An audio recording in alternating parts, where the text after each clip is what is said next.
Hello, everybody. Welcome to Juicy Talk. What's up? What's up, everybody? What's up? We have an amazing show for you guys tonight.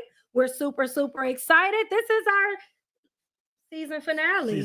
This is our last show for the season. But we got so much in store because we got a lot going on for you guys. I know, right? We got the cruise coming up. That's going to be amazing. We're super excited to meet with each and every one of our Juicy Talk members who love our Juicy Talk crew. So we're really excited about that. And we just cannot wait for that. And it's coming up. Woohoo! Everybody, thank you for your support. Thank you for paying off your cruise timely. I know, right? Now we got a lot of people cruising. I know. We got a lot of work to do. So we're really super excited. And we got a good show for you today. Producer's here. Hey, producer. Hey, what's happening? We got the producer in shout the out to the building. producer in the building. What's up? I see we got Frida, Delta Rose, Denise, Bocat in the building. Bocat in the building? Yes. Damn, no school tonight, Bocat. No school tonight. So we got a lot to talk about. We Frida super in the excited. building. Yeah. Delta Roots. Yes. So is in the building. Yeah. So we got a lot to talk about today. We're gonna get straight to it. So we have a special guest in the studio. One of my good time friends. Yeah, so we have Calvin Simmons in the group today. In the building. And he's going to talk to us. He's going to talk to us today. We got some great things. He is here from out of town for a scholarship fund. He used to go to Cleveland Central Catholic. My classmate. His classmate. And they're doing a scholarship giveaway. So he's going to talk about that, and he's going to come on and talk about some sports with us today. And before we add Calvin into the screen, I just want to say that today's show is all about you. The lines are open. It's whatever you want to talk about, whatever you want to converse about. Tell your story time. If you got something to share, you can share with us anything that you want to share with us today, and we're going to talk about it. I know, right? No holds barred. We're going to tell it like it is. And y'all can say whatever y'all want. Y'all can ask, and Hardy got an answer. I learned some stuff this week, too. Hardy got an answer.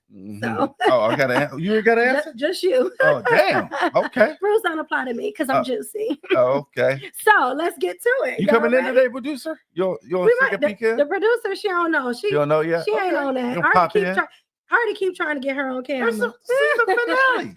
It is the season finale, but that's the mysteriousness of it. Oh, okay. They don't know who the producer is. They just hear her voice. You know what I'm saying? Like, look at the camera. Right. Okay.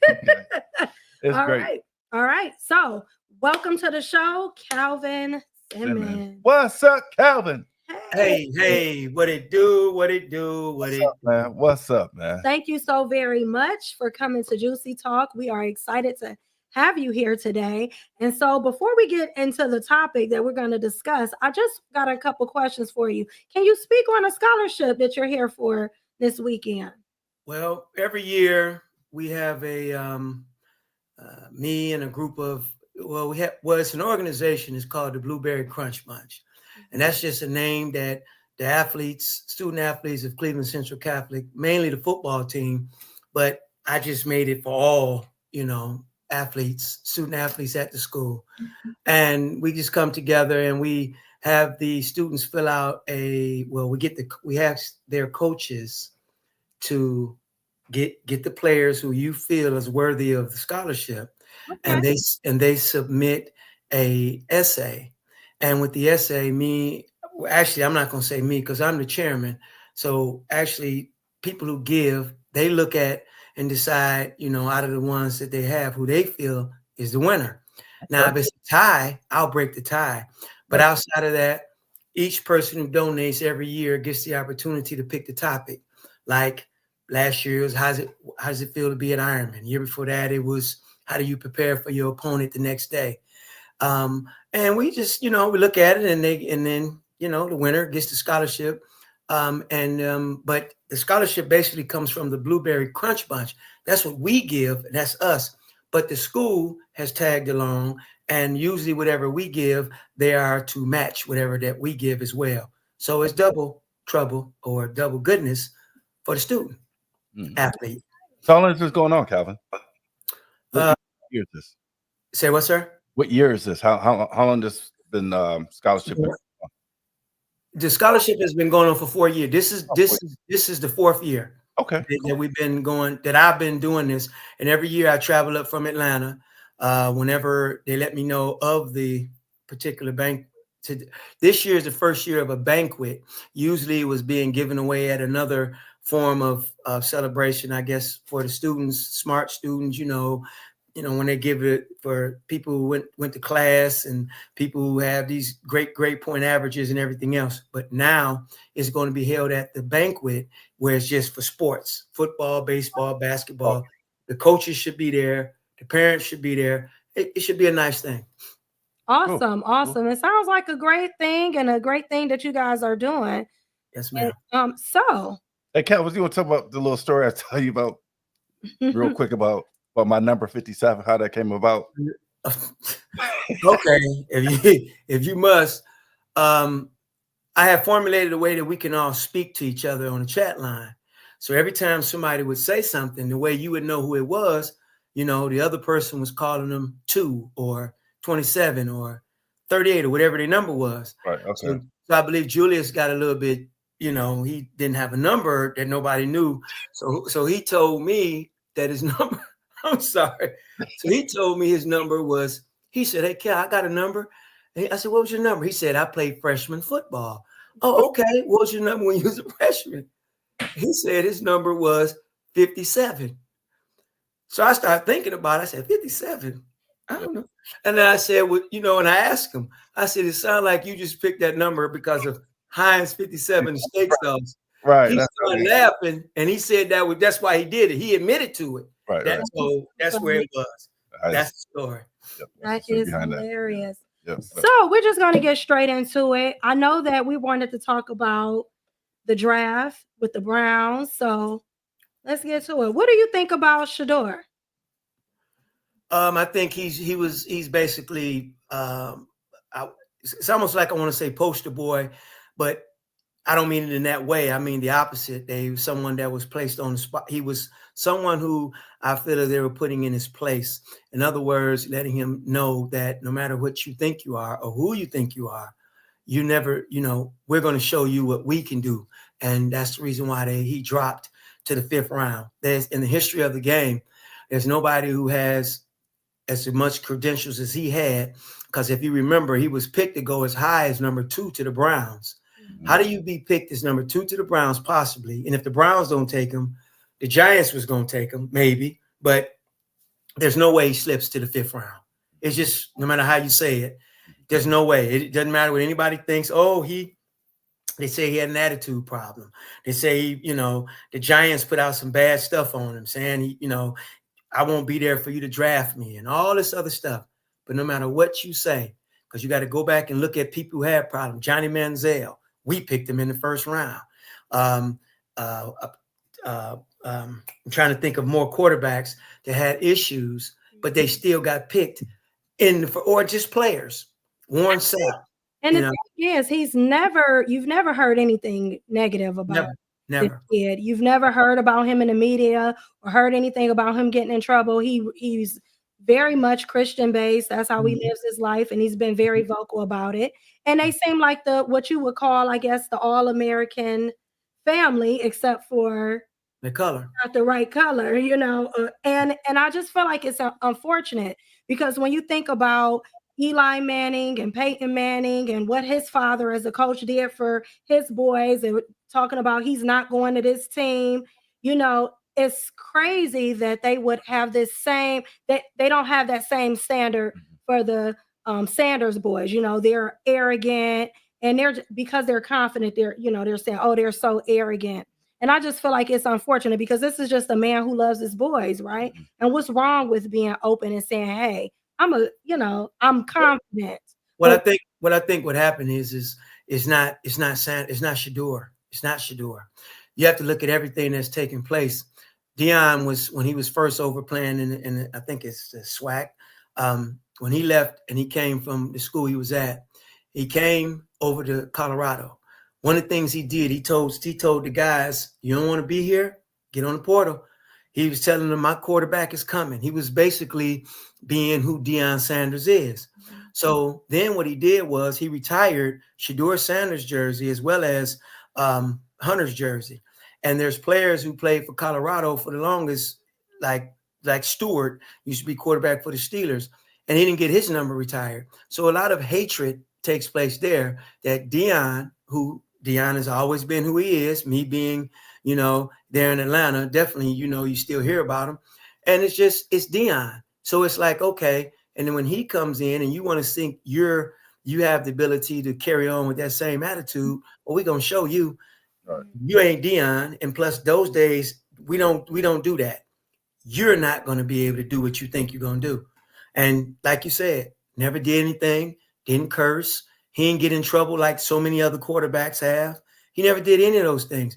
But yet he dropped to the 5th round, not the 2nd, not the 3rd, not the 4th, as LeBron say, 5th round. Yeah. And that's ridiculous.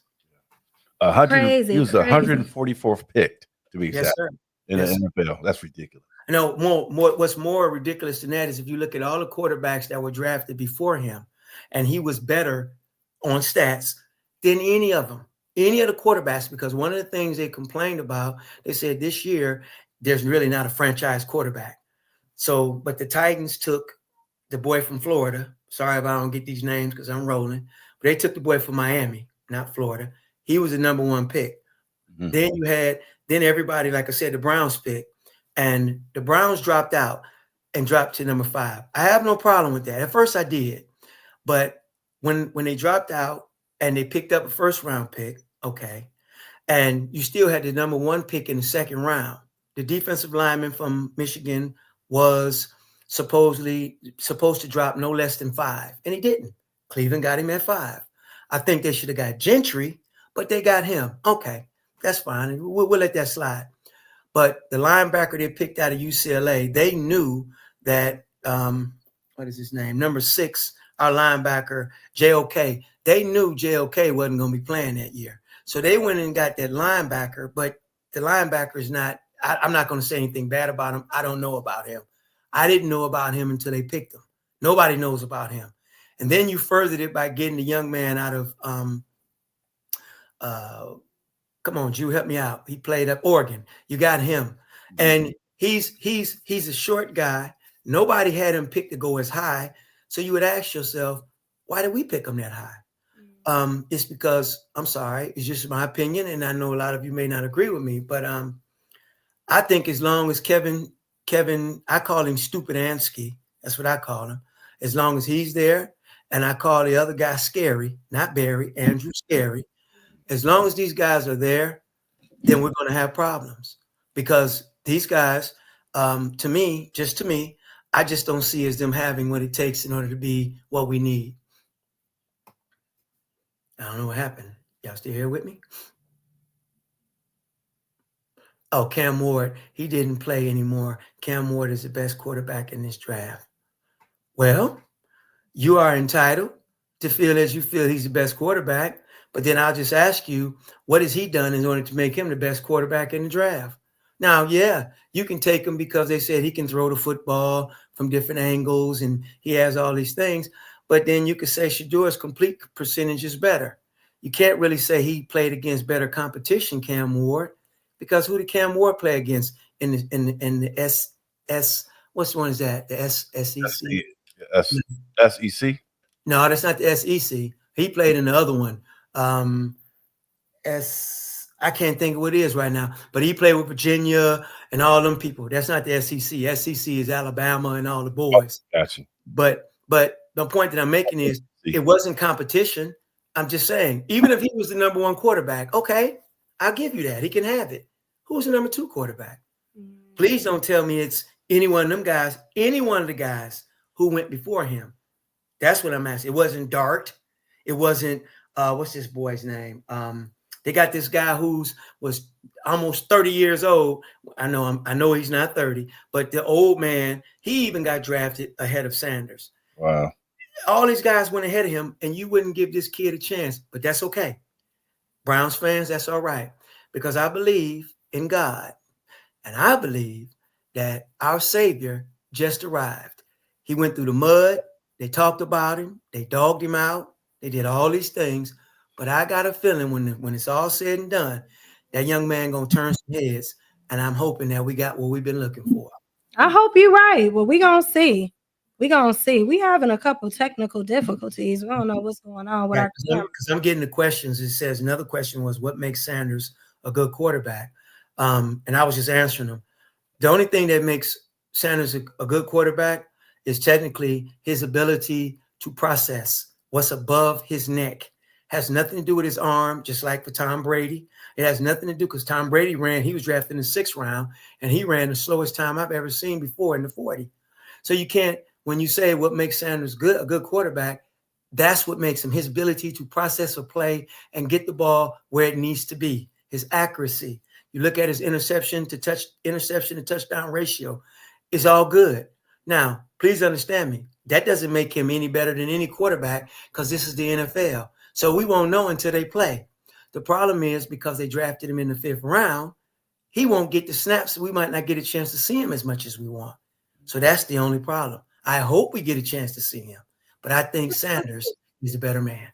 All right. So we go. Thank you.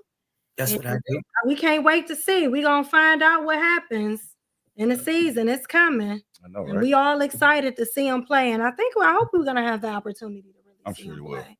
I think that we will too. So we got another topic that we want to talk about. And so, today is all about whatever you want to talk about, right? It's whatever. And we don't know what's going on with these technical difficulties with this camera. We might have to switch cameras out. Somebody just sent something in that says Browns not going anywhere. You have Baltimore, Cincinnati, Chiefs, Buffalo. Well, if I would respond to that, nobody said the Browns were going anywhere. That's not the point because the Browns have to build a team. That's the biggest problem. First of all, we got rabid fans. Our fans look at stuff, and because we're not doing what other people are doing, therefore we automatically, but in fairness, we're used to bad stuff happening. And as I told my friend, we're cursed. The whole city, we're cursed. And if I make the examples, this was my big example. I tell people, who won Coach of the Year 2 years ago? Do you know, Julius? In football, in the NFL. I have no idea. Kevin Stupidansky did, Cleveland Browns coach. Okay. Who won Coach of the Year this year in basketball? Our coach. Okay. Who won Defensive Player of the Year 2 years ago? Ward? It's for the Cleveland Browns. Is that Ward? Nope. Number 95, Garrett. Oh, yeah, Garrett. Okay. Who won Defensive Player this year for the Cleveland Cavaliers? Oh, the center. No, not the center. He played forward. Who?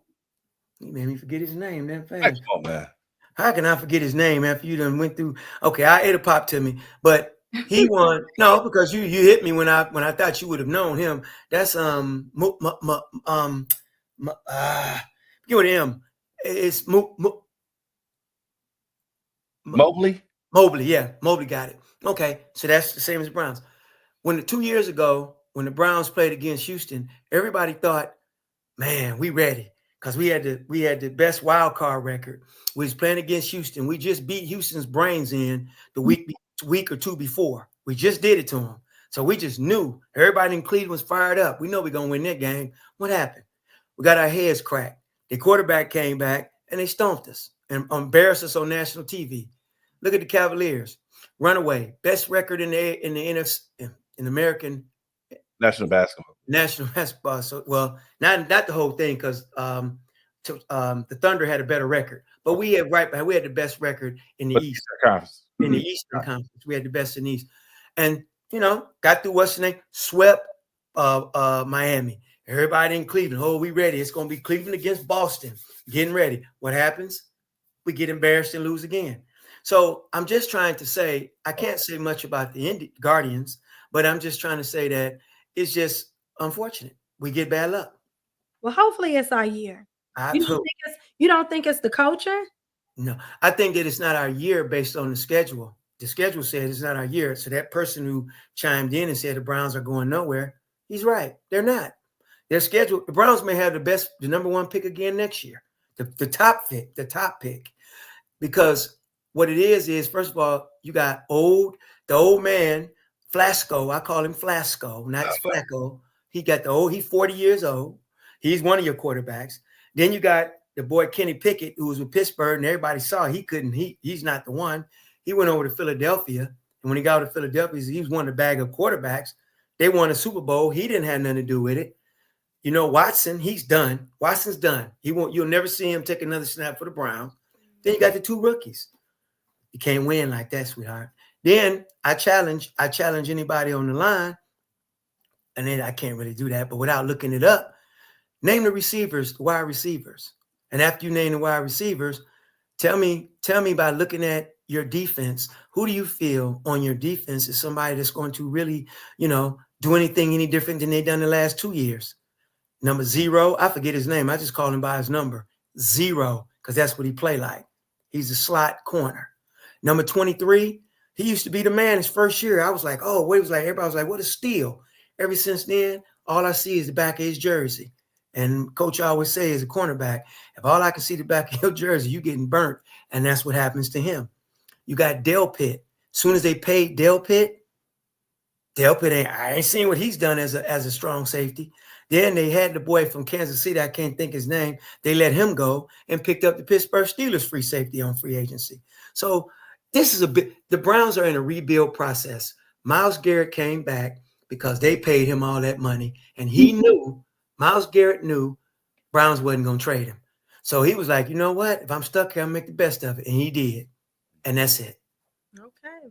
So we're going to talk about, I know you had another thing that you wanted to talk about. And I want to really know your opinion on this.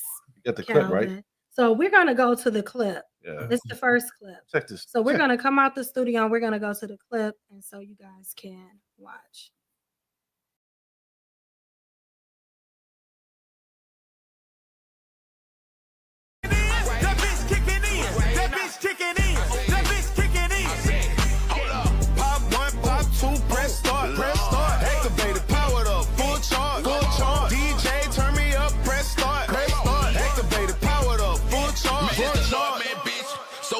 Is up, might be going hard, nigga. We don't give a fuck. We gon' act and throw bang. Bitch, where they at? This for kicking in. That bitch kicking in.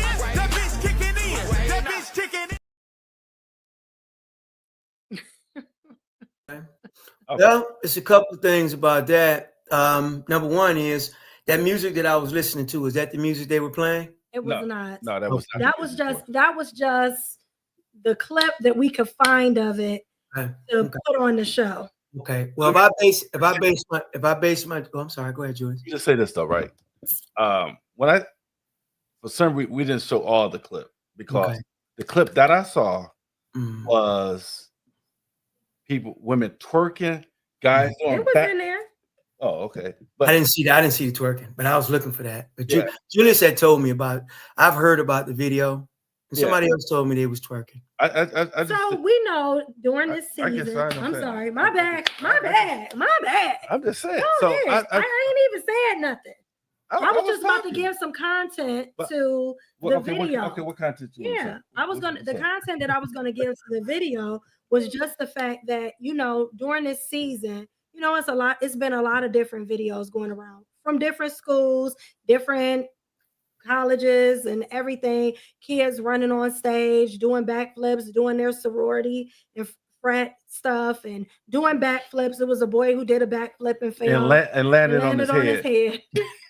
there was a lot how of do you different do a backflip things. And land on your head? There were a lot of different things. Come on, man, make it make sense. So as far as this clip goes, this is the clip that Hardy sent to me. It's irritating me. Okay, wait a minute. It's hurting my soul. I'm trying to give a little. So Hardy sent me this clip. I put it on for you guys to watch. It's a Baton Rouge charter school, right, in Louisiana, where this charter school basically it's a high school. They've graduated and the kids are dancing. And at the end of the ceremony, this is not during the actual ceremony. This is after they done threw their tassels up. They're done with school and they're celebrating at the end of it. Well, what we know about Louisiana culture is this is what they do. They dance. Okay.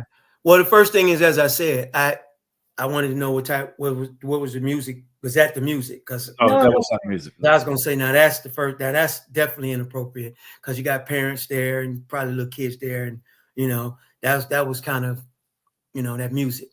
Other than that, from what I was told by my good friend Julius and other people, I didn't see it. I haven't seen the video other than what you showed me.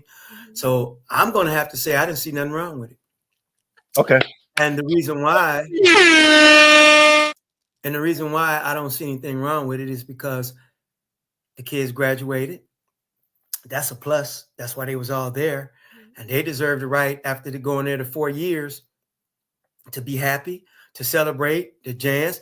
And as I said to you, Julius, as long as nobody wasn't taking their clothes off or doing nothing that was just totally disrespectful to them as a person, there's nothing wrong with that. Okay. So you both have your own opinion. I didn't give mine. I thought you No, you clapped. I did clap, but I didn't clapped, give my you opinion. and on you it. also gave him a buzz. Like I did. like that. But I didn't give my opinion. So let me But go say ahead. this. Let me say this.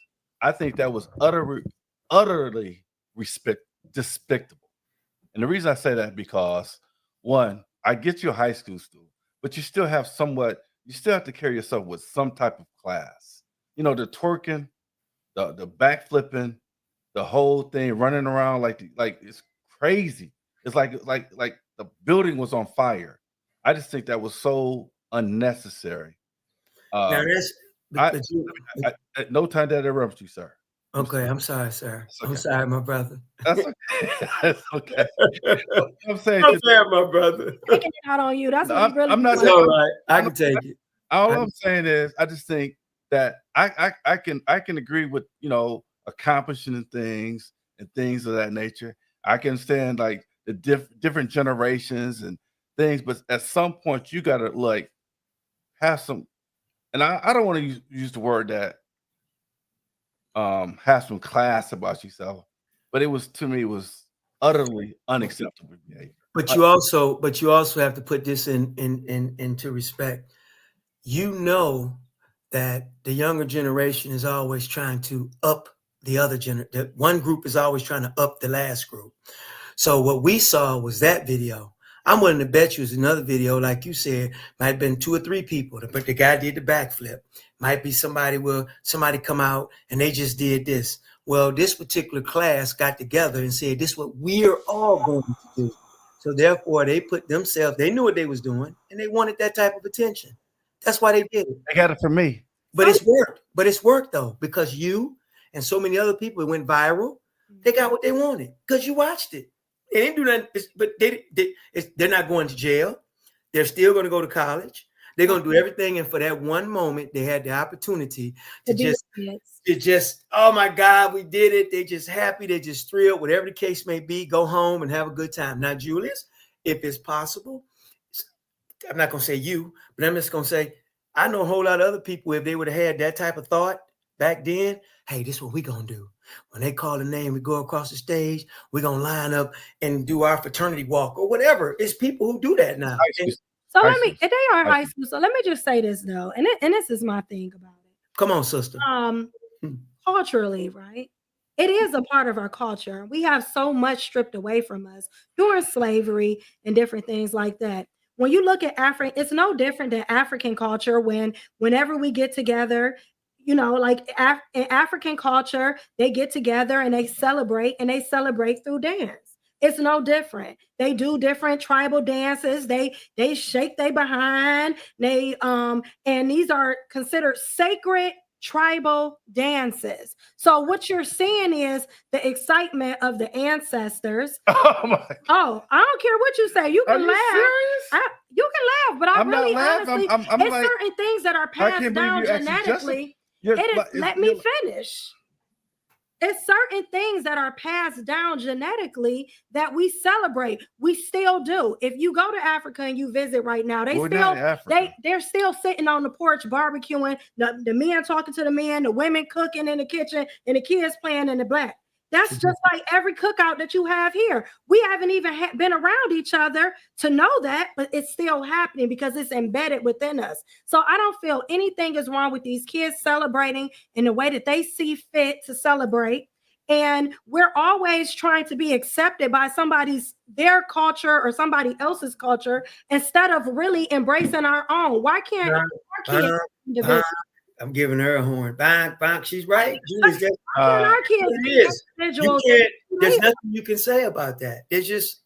They picked, that's how they wanted to celebrate.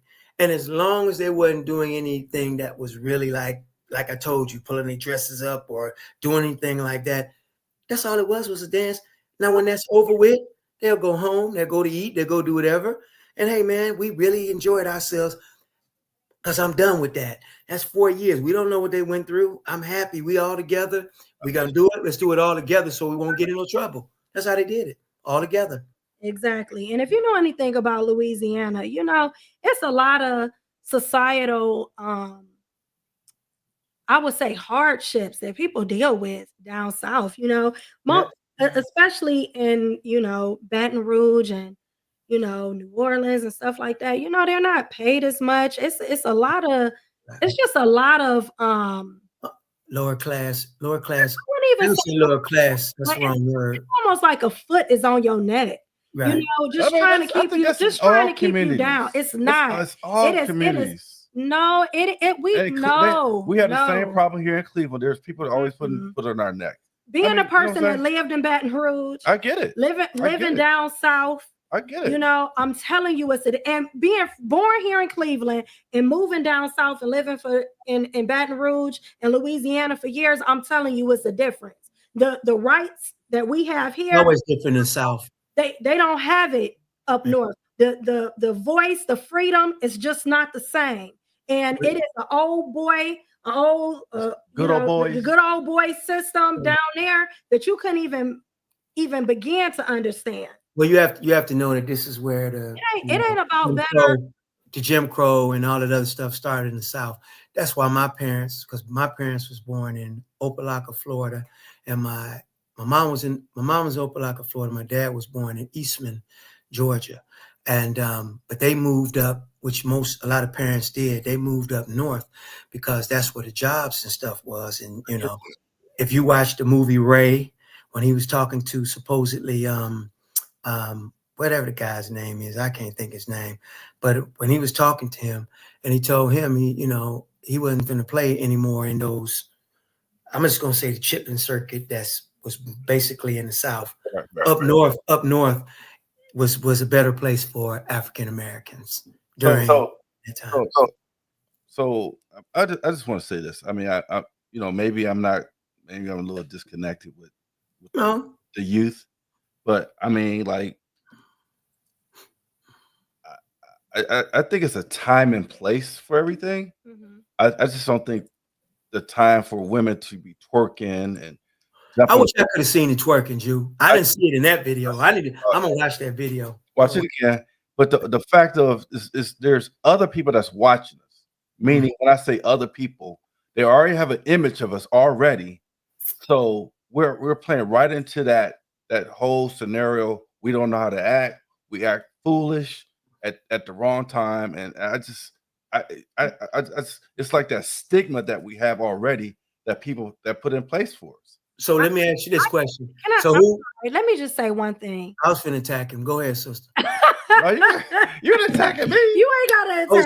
I was just gonna ask. I was just gonna ask you the question. You said, what they was doing was, the time and place for everything. They should act.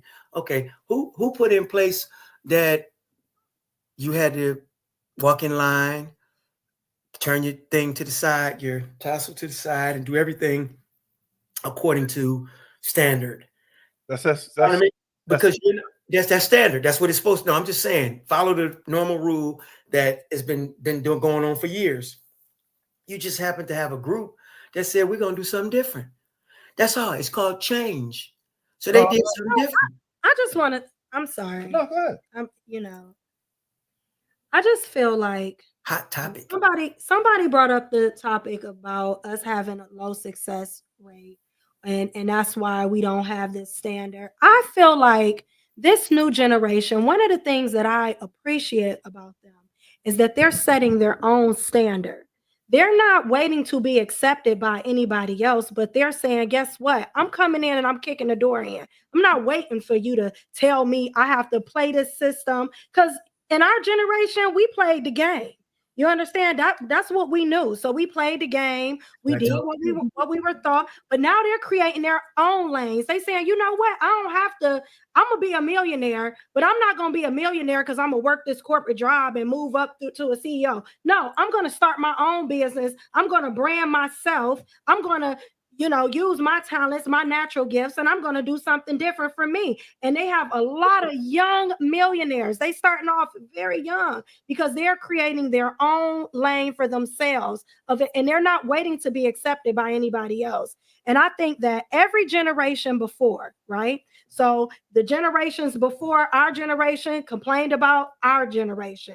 And then somebody in the 60s and 70s, they were complaining to the 30s and 40s, they were complaining about the kids in the 60s. They're too wild, they're too crazy. It's always that type of mentality that comes from the older generation to the younger generation, instead of really just embracing them and letting them live and grow and be who they are and create their own lane. That's what they're doing. They're creating their own standard. We the old folks sitting in the back. All we should be doing is supporting them in what they're doing, especially when they're doing positive things. Because we always are so quick to point out the negative, but nobody is saying they like, oh, they acting crazy. They look like little monkeys. No, they sitting out here and they just graduated from school. They're excited about graduating. They're celebrating their success. Why can't they? Now, if this was a little Johnny and them who been for the longest time throwing their stuff, woohooing, busting bottles of champagne, it would have been cool. Oh, it's so cool. They're just so whatever. It was another guy who ran across stage with his child, a white man, right? And in the comments, if that was a black man running across the stage, bumping security and going to their, getting their diploma, it would have been an issue, right? But because it was a white male who bumped, they was like, why was the security all on him? In the comments, why was the security all on him? If that was all he was doing, why does she have to follow him on stage? This is insane. But it's just the mentality. We have to be very careful that we don't take on the mentality that is set out there for us to take on because they set that standard. I mean, I understand what you said. I have no problem with kids setting the bar. I got no problem with that after you graduate. But I was just talking about that particular incident because I'm all about young people doing their thing, being a millionaire, being an entrepreneur, and I agree with that. But sometimes we got to be able to say, you know what, we can conduct ourselves in an appropriate way. I mean, I just think that was just unnecessary. Well, just like the person who just said, the person who just chimed in, he said he agrees to both POV, but Black culture is eroding. Point of views. Point of view. Okay, say POV. I got you. He's correct. They're correct. And that's the reason why when you do happen to see something like you just saw, your reaction is, as yours was, Julius, hey, what you doing? Oh, no, not, and like you said, it's a stigmatism or it's something that we're labeled. Right. And therefore that would make someone who saw it like you or anybody else jump to that conclusion. But in fairness to what she was saying, you have to understand that nowadays things they're just different. They just really are. People going about doing things in a different way to accomplish whatever it is that they want to accomplish. And that's it. It's not about what you think. I don't care. It's not what she think. I don't care because you ain't feeding me and you ain't making my money and blah, blah, blah, and blah, blah, blah. At the end of the day, one of those same people you saw out there twerking might end up being a top dentist, scientist, whatever, so you can't judge them based on their dance. The dance is the dance. It's over. I'm not saying it can't be. I'm all about that. I'm all about people, our generation. But you just had a problem with the dance. It's a time and a place, and bottom line is you didn't like it. I didn't. I just don't think that was the time for them to do that. Okay. It was their time and their place. But what? I just want to say real quick, can you put that back up? I put a link in the chat because, again, this is your show. All our viewers out there, this is about you. So if you have a topic or something that you want to talk about, if you want to come on the show, you can call in. We're going to put the number up for you, but also you can stream in. So you can click on the link in the chat, put it in your browser, and then you can come on and you can talk to us live. I really want other people to call in, and I want to see if I'm the only one that feels that way about these young men, young women. You are. I doubt it because I just think it's the time and place. Well, I think Julius, when you looked at it as like it's so stereotypical. Back in the day, right? Look at those animals. Look at them acting like animals. Why? Why was that your mentality? I don't. No, it's not mine. No, I'm not saying I look at them like that. I'm saying other people are looking at. But why is it such a? My question to you is why is it such a bother for you that you are concerned with? Because it doesn't matter if they were standing there and they crossed the cross nicely. I mean, to certain communities, they're going to see them the way they view them regardless. And so my thing is, why does it bother you so much? Like, because I feel like it's more people that are bothered by it. You probably are right, but why? Oh, we got a caller.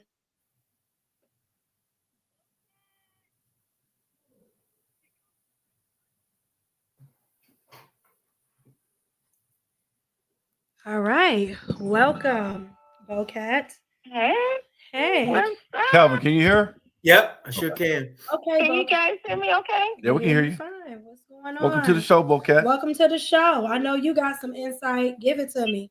Oh, we got somebody else calling in. Guys. Yes, I'm gonna make it real quick. First of all, I judged them too soon. I thought that was like literally during the ceremony. So absolutely not. That's crazy. I don't like to see that. The other point is, I just put it this way, right? It's not like our youth are any different than any other youth, right? So celebratory, dancing, like you were saying, Juicy, right? But the problem is we're losing, in my opinion, we're losing like decorum. Our children don't, and not just children, just Black culture, period. Some of us don't know, like we don't have any respect for order, right? So yes, you're graduating, right? But yes, you're graduating from an institution that is not yours, right? And that institution has different traditions, right? So you wouldn't want, any of us wouldn't want someone coming in our home, right, and doing whatever they decided they wanted to do because they were being them. So that's the point that I hang my hat on in terms of like, wherever I am, right, you should honor and respect where you are, right? And then when you leave out of there, you can do what the hell you want to do, right? Have a big old cookout, have a party, throw whatever, right? But we're losing that. If you look at all the things, funerals, folks are showing up in flip-flops. Folks showing up with mini skirts. I'm not judging. I'm just saying, like, it's just getting ridiculous, right?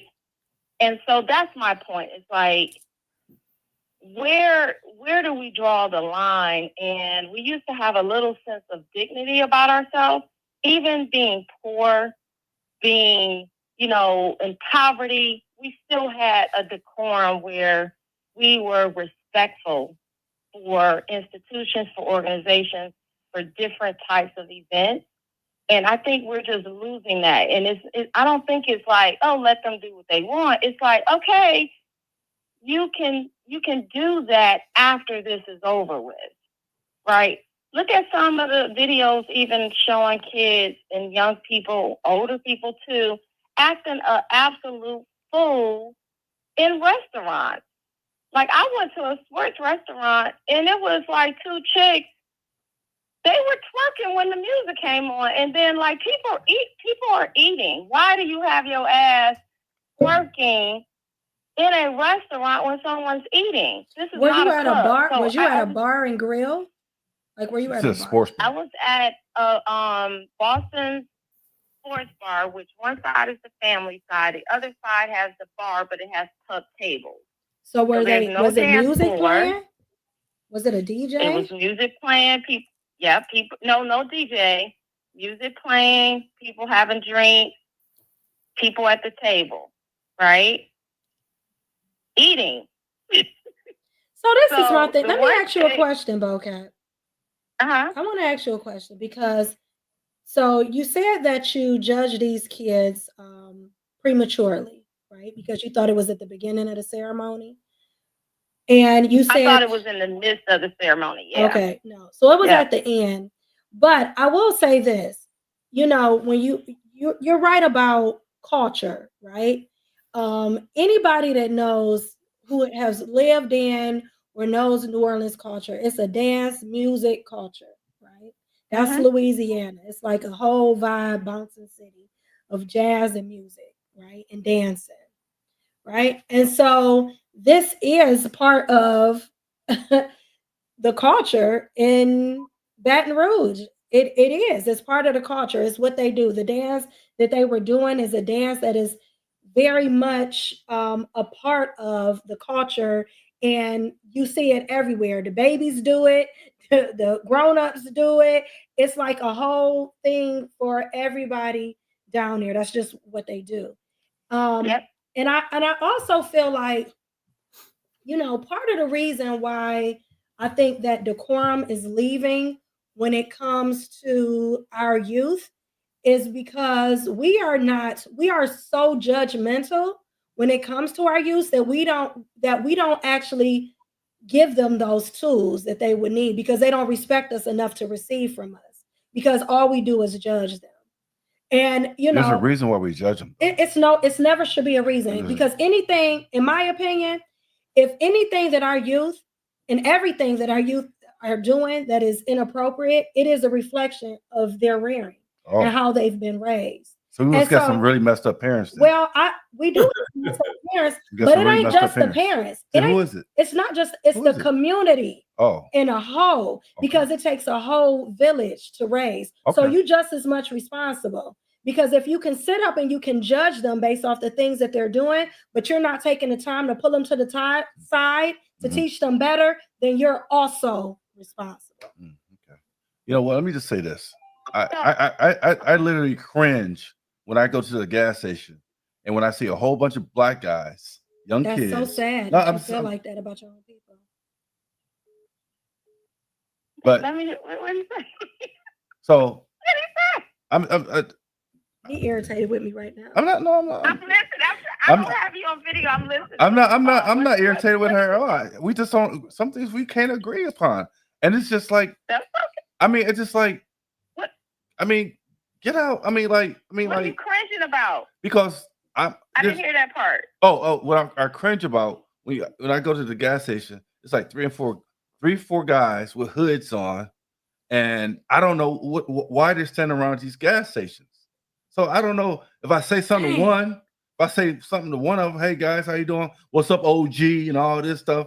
I don't want to hear all that crap, man. Just leave me alone, man. That's a sign of respect. No, I think that is a sign of respect. I mean, it's crazy to me. Go ahead. I'm sorry, Bocat. Go ahead, Bocat. No, just real quick. I think what you just said is a different issue. So there's a safety concern issue there. Don't be rolling your eyes. I saw you rolling your eyes on the camera. Oh, I definitely rolled the hell off my eyes. I live in Amish country, and is down here is rural, right? So rural community is similar to inner city. It's just different. It's not a lot alike, but it's the same type of culture, right? So you have really poor people, okay, and so like the young white men. Right, young white boys, they have sagging pants, right? Not because they're trying to be cool, but they don't have no belt. Okay, they have like. And where did they get that from? They're hanging out. They're hanging out. What you say? Where did they get? He said where they get that from, implying that they got it from black culture. That's what he's trying to say. That's not. That is exactly. That's not what I said. I'm saying is, you gotta. My point is, I cringe at them too. It's not because they're black. It's not because they're white. It's because that mindset, thinking about that, you already know you're thinking about your safety. That's different than judging somebody for dancing at an event, in my opinion. I feel like that's insane. Okay, let me ask. Can I ask a question, dude? Does either of you know? There's no risk to me looking at these kids dance and do what they do. So when I'm looking at So is that a reflection? so is that based on what you said? Is that a reflection of their parents? Them dancing like that? Is that a reflection? She don't know. She didn't see nothing wrong with the way. I'm asking. Guess what? I don't see anything wrong with the way that they're dancing. Is that a reflection of their parents? What? Can I ask the question? Am I being heard anymore? Can I ask the question? We can hear you. Go ahead. Okay. Wait I one just- minute, Bocat. I just want to know, and this goes to Bocat as well. How are you doing, ma'am? My question is, do you know where that came from? What is it? What does that mean? Why do men wear their pants? I mean, I know what they may think, but what is it? What does it really mean? It came from prison. Okay. Why? What for? Came from prison and what? They didn't have belts? Can you hear me? Yeah, he said, did you hear what he said, Bocat? No. He basically wanted to know is where do you think they got that from, sagging their pants? It is a Black culture thing, right? The rap industry. No, not a Black culture thing, right? No. What it is because a lot of people don't know. He was hip hop, and Can so she hear me? kind of She can't hear you because Okay. you must promote. Okay. Wait, when he was trying He to respond promoted to it you. from prison. Oh, I'm sorry. I can't hear anybody Okay. other than you guys. Okay. Well, y'all can tell. Y'all can relay it. Hold on Julius, one second. Hold on one second. Bocat, we're gonna end the call because we got a lot of people calling in. So Go ahead. but thank you. And he's gonna answer. Go ahead. a lot of people don't know. It came from prison. But what it means is you sag your pants. What they used to do, or they still do probably, they sag their pants, meaning that this behind or this ass is available. It's available now. Could be So yours. that's why they pants are sagging, because they're letting you know this ass is available, so you can be popped. Bottom line. But what we do as a people, we like to take things and make a style out of it. So we decided to make it into a style. We're gonna sag our pants. We know some people know what it means, some people don't. Some people I've heard they thinking they ain't had no belts in jail. All that's baloney. The reason why is a homosexual type of thing is the reason why men wore their pants sagging. So that's the reason why when I happen to see someone who is doing that, now I can cringe at that, Julius, if you want to say something, because it's like, dude, I mean, I'm telling you, they wear them so low now, I might as well say it's at their ankles when they do it. It just looks terrible. But that, as well as the dancing, as well as the other things that we seem to be discussing, that's how it is. Well, and you know what I can respect about what you said though, Calvin, is that you said when you see somebody doing that, then you turn around and you educate them about why they shouldn't do it. And that is the difference. It's not that easy. It's not that easy. It is that It'd be like, mind your business. Well, you can't. You can't unfortunately agreeing with. Go ahead. I'm sorry. Yeah, I was gonna say you can't make them accept it, but you can still educate them. You telling somebody don't mean that they'll change. You're just giving them the information. What they do with it after that is on them. Now, most of the young people, they don't know that's what it's for, because they saw somebody doing it and they just following what they saw. But a lot of people, if they would listen, Julius is right. If they would listen and you tell them, say, hey, look, do you know what you're doing? Dude, you trying to tell me that ass is available. So don't be mad if I come by you and spank you on your ass. Don't be ready to fight me because I thought that's what you were saying.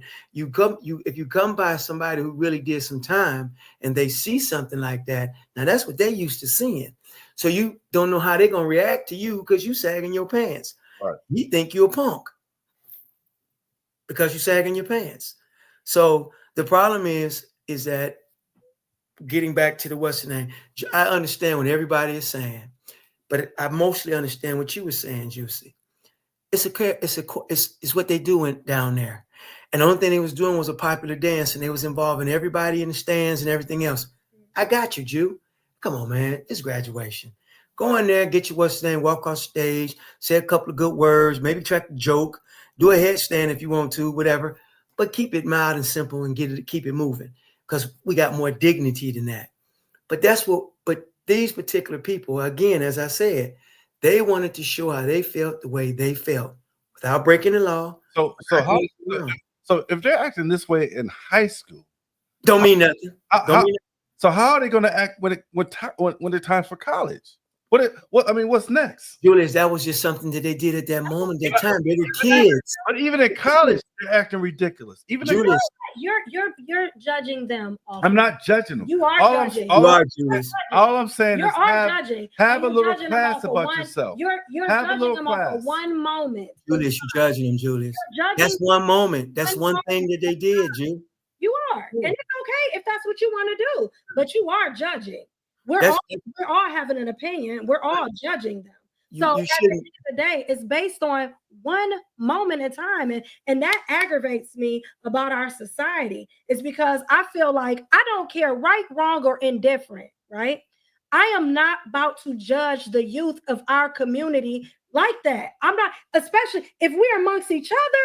Fine, but I'm not about to carry the stereotypes that society carries about our youth. So it doesn't matter then what the society think about our youth? I think Doesn't that matter?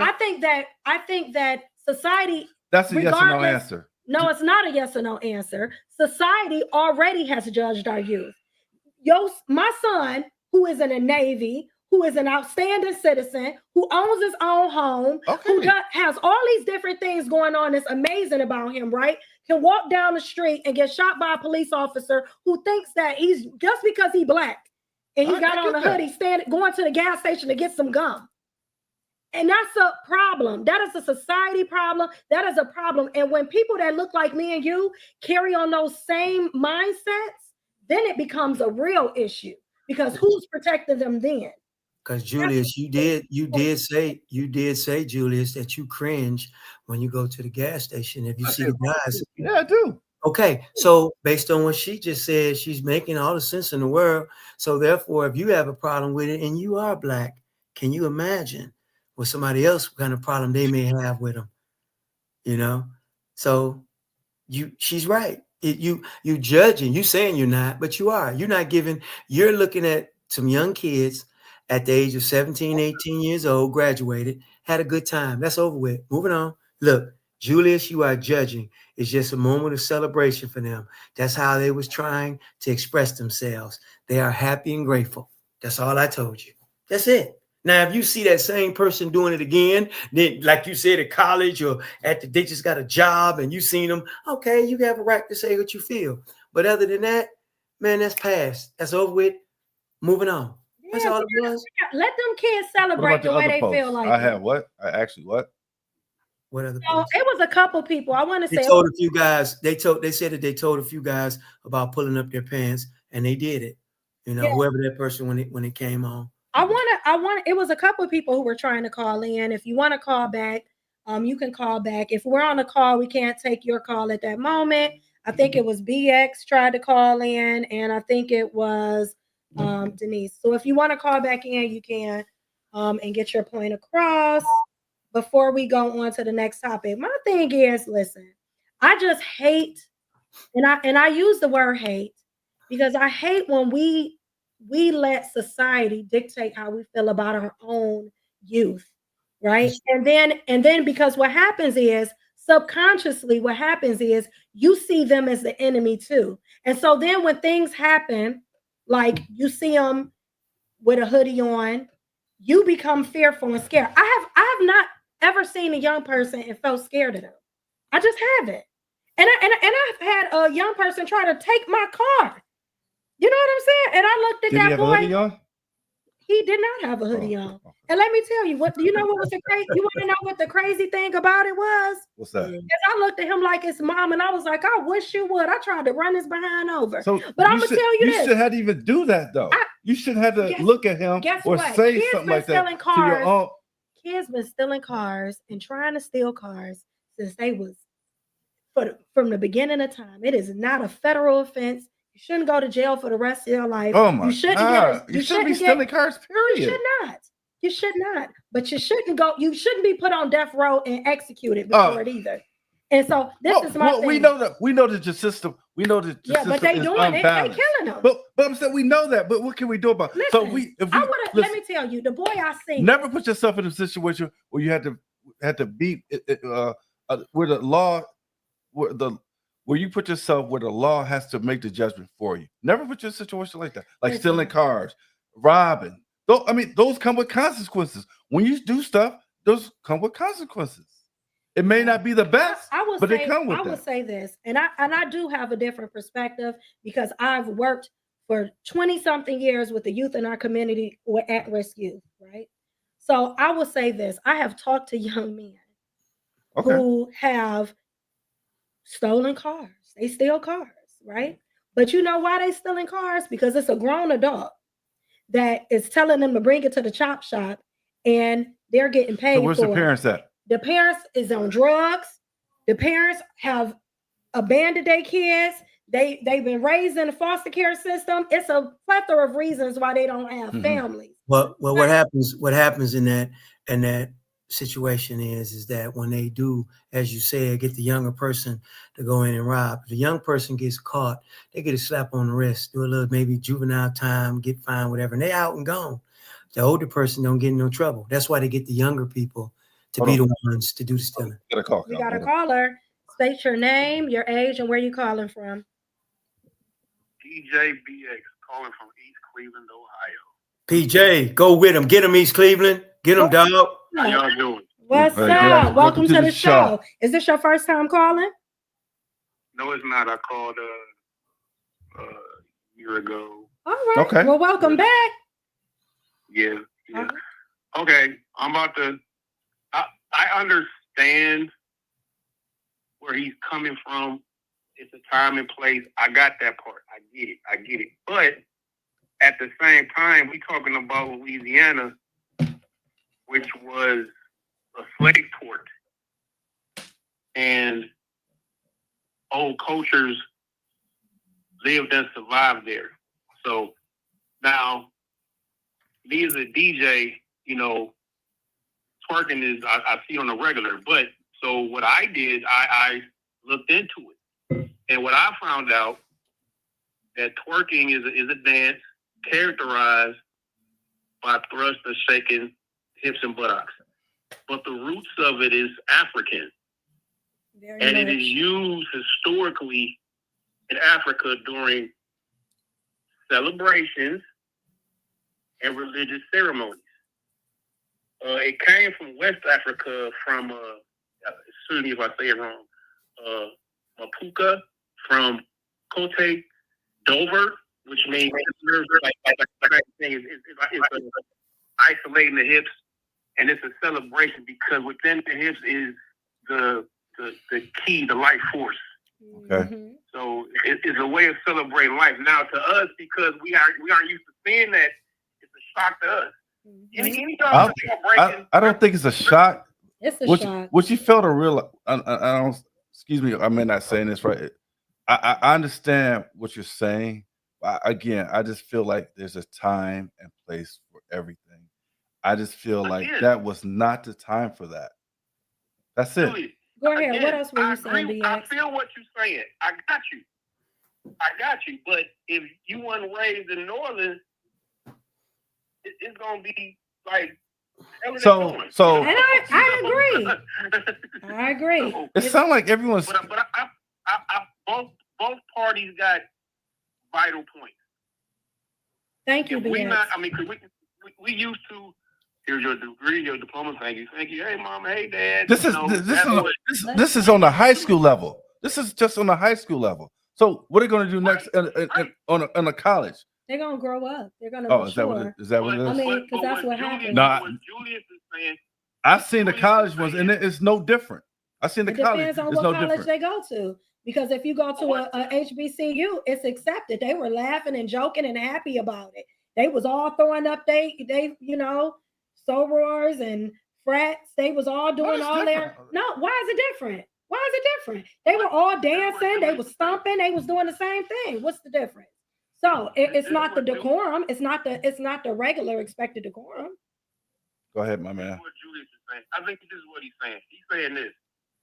He don't want one of them students to be in front of Bank of America and say, hey, is this you right here? You know, remember the woman got fired for twerking at the airport. Remember she got fired for twerking on the airplane. She That's was at what work Julius though. is saying. It's this time and place for everything. Yeah, That's I what agree. he's saying, and I feel that. I feel what he's saying. But at the same time, we don't know how they do it in New Orleans. You know, this could be their regular. You see, so both of y'all got valid points. You know, Julius, I feel you. I'm with you, bro. I'm with you. I'm with both of y'all. But it's like, for me, I'm saying, if we not used to seeing it, like we don't see New Orleans culture every day. Only New Orleans people see New Orleans culture every day. You know, and if that's their regular, that's their regular. And thank y'all for having me. And I'm gonna support y'all channel. Y'all have a good night. Thank you sir. so much Thanks for your comment. DJBX. Thank you. This is my thing. Listen, I get it. You're not used to seeing I'm used New to seeing Orleans women. culture. I'm used to seeing women No, twerk all I'm the talking time. I'm talking about New Orleans culture. Twerking, it doesn't matter where you're from. They twerk everywhere. Okay, they weren't twerking. But Julius, you're not used. Calvin. Okay, They were used to doing that. They weren't really twerking. They was doing this dance. It's a very popular dance in New Orleans and Baton Rouge. What's the name of it? I don't know the Delta. What's the name of it? Because I know Delta probably know, but it's a dance that they do, and it's like a jug. It's like a shuffle back and forth with their feet, right? So my thing is, yes, you're not used to seeing it. It's not something that you see on a regular basis. But my question is, why is the first thing when you see something that you don't know or you don't understand, instead of asking a question and trying to figure out what it is, why do we all instantly just want to judge it? That's my problem and my issue. Yeah, he's just not used to the culture, and that's fine. And for me, and I can even receive that you're not used to that type of culture, but what is the bigger bother for me is the stereotypes that are created in our minds behind when we see things. It's a program by the system. Yes, it's the program that you teach yourself that people get used to, that you buy into, that is not for our culture. Like, we gotta stop telling ourselves like their way is the only right way. I don't think that's the case here. I don't think that's the case. It is. So you already said it. You have preconceived notions about hoodies. If you didn't say if you see anybody in a hoodie, you said black boys in a hoodie at the gas station. You think they do, but not if you see a white boy in a hoodie. Do you think the same thing? Like if it's a group of white boys, yes, I would. Yes. Okay. I would. All right, Hardy. All right. Hey, that's your opinion. Right. I respect it. We're going to move on to the next subject. Hey, before you go on to the next subject, the name of that dance is called the second lining. Second line dance. Second line dance. That's okay. That's what it's I called. don't know if that's the second line dance. It's a vibrant street parade. I'm just reading what I'm seeing. I Googled it. It is it's a vibrant street parade, traditional, where people follow it. Oh, no, that ain't it. That can't be it.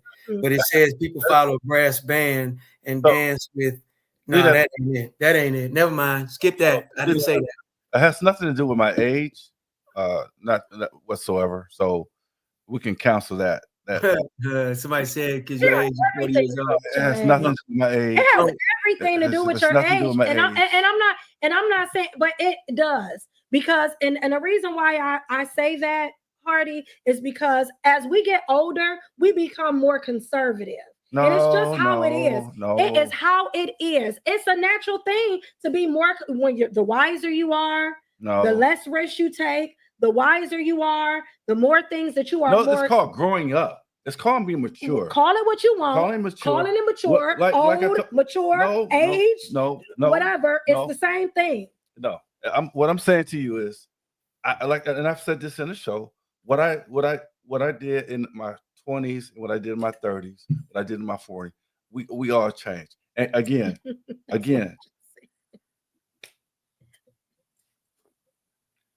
like I said, and I'm gonna say this again, like the last caller said, it's a time and place for everything. That's all I can say. What you just said. So you don't keep going? I'm gonna just say this one thing and I'm gonna let it go. You gotta have the last word. Go ahead. It's my show. No, I'm just kidding. I'm just kidding. Look, listen. You just said the way you were in your 20s and your 30s. I would have never done that. Right. Because what you said, you would have never done that. But what did you do in your 20s, 30s? Because I'm sure it's something that you did in your 20s and 30s that today might not be what you would do because you see the world differently and you do. So you've been the same since you was 20 years old? I've been very consistent. You've been the same.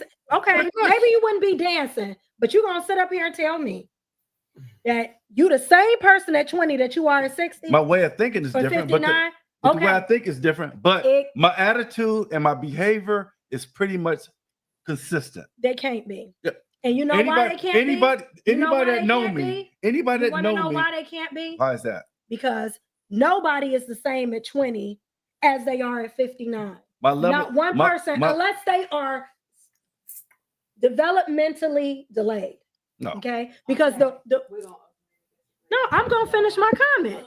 You wise when the wiser you are, you change. We all develop and we grow. So the things that I did in my 20s, I would never do in my 40s. That's called getting older. So you don't put that on there. I'm not gonna put it on there. We're gonna go to the next subject. Okay, what's the next subject? That was a heated one. Yeah, because I'm so big. You know why? Because I am so big on us. I'm big on us too. And I'm so big I love on my people. I know you love your people. I do. I know you love your people, and I don't doubt that. I'm so big on us not buying in to the stereotypes that society set for us because we stifle ourselves before we even get a chance. We stifle our children. And then when things happen, like kids get shot out in the street like Tamir Rice or the what happened in Cincinnati with Ryan, we think that's justified because they made a mistake. At 20 years old, it's a lot of stuff. I remember my brother at 20 years old doing things that he wasn't supposed to do, right? But back in that day, they talked to you. They didn't kill you. They gave you the opportunity to grow and move past your mistakes. And so if we as Black people have the mentality that when we see our kids, we should fear them, then when they shoot them out in the street, we're not going to protest. When they shoot them and they kill them out, we're not going to feel like, oh, well, they shouldn't have did it. And that's what happens because at the end of the day, the police and nobody else should play judge, jury, and executioner. But we already know. Period. But we already know our back is against the wall when it comes to the justice system. We don't have a chance. We already know that. So if we cut down what we do, like stealing cars or whatever, then I agree with that. I'm not saying that we should not be doing it. We shouldn't be doing it. Our kids should not be doing it. What I have a problem with, and I agree with you about the cops. I do have a problem with these cops shooting our kids. I do have. I'm not, but we got to still some kind of way. Like I'm not saying everybody doesn't abide by the rules by the police officers. We got to learn how to address when a cop comes to us. One of the first things we should do is put our hands on the steering wheel at all times. Roll the window down. There's certain things we got to do. You're gonna have these asshole cops that's gonna ask you these dumbass questions, but you can always say to these cops, you know what? I plead the fifth. If you're gonna write me the ticket, go ahead and write me the ticket. But I'm no longer answering any more questions unless my attorney is present. And guess what? I got it. Let me interrupt on that there, Jew. What you just said sound good on TV, but if you get an irate or one of those crooked cops, we have those. Let me finish. And you let that brother come up there and he start asking them questions, and you think you got the audacity to tell him, "Sir, I'm not answering any more of your questions until I get my what's name." Oh, you's a smart darky, huh? Then what's gonna happen is you're gonna turn up the heat on that brother. He gonna come at you a different way. Step out the car. What you gonna do, Jew? You gonna sit there? I'm not getting out of the car. No, I'm not. No, I'm gonna get out the car. The law states I don't have to. And then once you get out the car, then you're at his mercy to do whatever he wants to do. Listen, the bottom line is that it's almost like saying there is. I want to say there's a right and a wrong way, and you can put your hands on the steering wheel. That don't mean nothing. He can still say you was going for a gun. The bottom line is, if you run into the wrong person, it is what it is. You just have to hope that you don't run into one of those type of police officers that's going to be like for example, which I can't go into all the history of the stuff that we done had that done happened based on, the person running away from the police and he gets shot in the back. That's the law. They're not supposed to run. The only time you're supposed to do that is if they're coming towards you. They leave in the situation. You're not supposed to shoot them. You're not supposed to do that. It's so much. So all I'm saying to you is, you're speaking of how I would love for it to be, but that's in a different world. That ain't the world we live in, unfortunately. So anybody come up to your car, no matter what P's and Q's you on, how nice you are, how you dressed, don't matter. If he got it in for you, he don't like your car. He don't like when you get up there and talk to you. You think you looking clean and smelling good, huh? I can't afford to buy that kind of stuff. You one of them uppity Negroes. It's always something. It can always turn into something. So the best thing to do, see, look at that. Hardy in the 1960s, our people respectful. And that, see what I'm saying? You have to understand that right now, Dr. King was peaceful, but he still got unalived. All that stuff don't matter. It doesn't matter, Jew. You just got to hope that you're not the one who gets caught up in the system. You know what? And so for me, my thing is, you're right. You can put your hand, but what I've seen too many videos of cops. Get out the car. Put your hands on the steering wheel. Put your hands up. Put them out. Don't move. Put your hands up. Like it's confusing. So now you like, what should I do? And then you get, I'm a woman, right? I come from a long line of family members that are in law enforcement, right? And I promise you, and it's the truth, I got pulled over by a horrible cop. Now I got a badge, right? Showing I'm a, I got a badge, a relative of a police officer, right? I show him my badge. You know what he said to me? I don't give a damn about that. No, he ain't said that. He said, "Oh, put that up. And if you ever pull it out again, I'm gonna say I'm gonna take it because you're impersonating a police officer." Now, this is what they give their kids. I'm sure that police officer's daughter, mother, wife had the same thing. But when it came to me, that's how he wanted to treat me.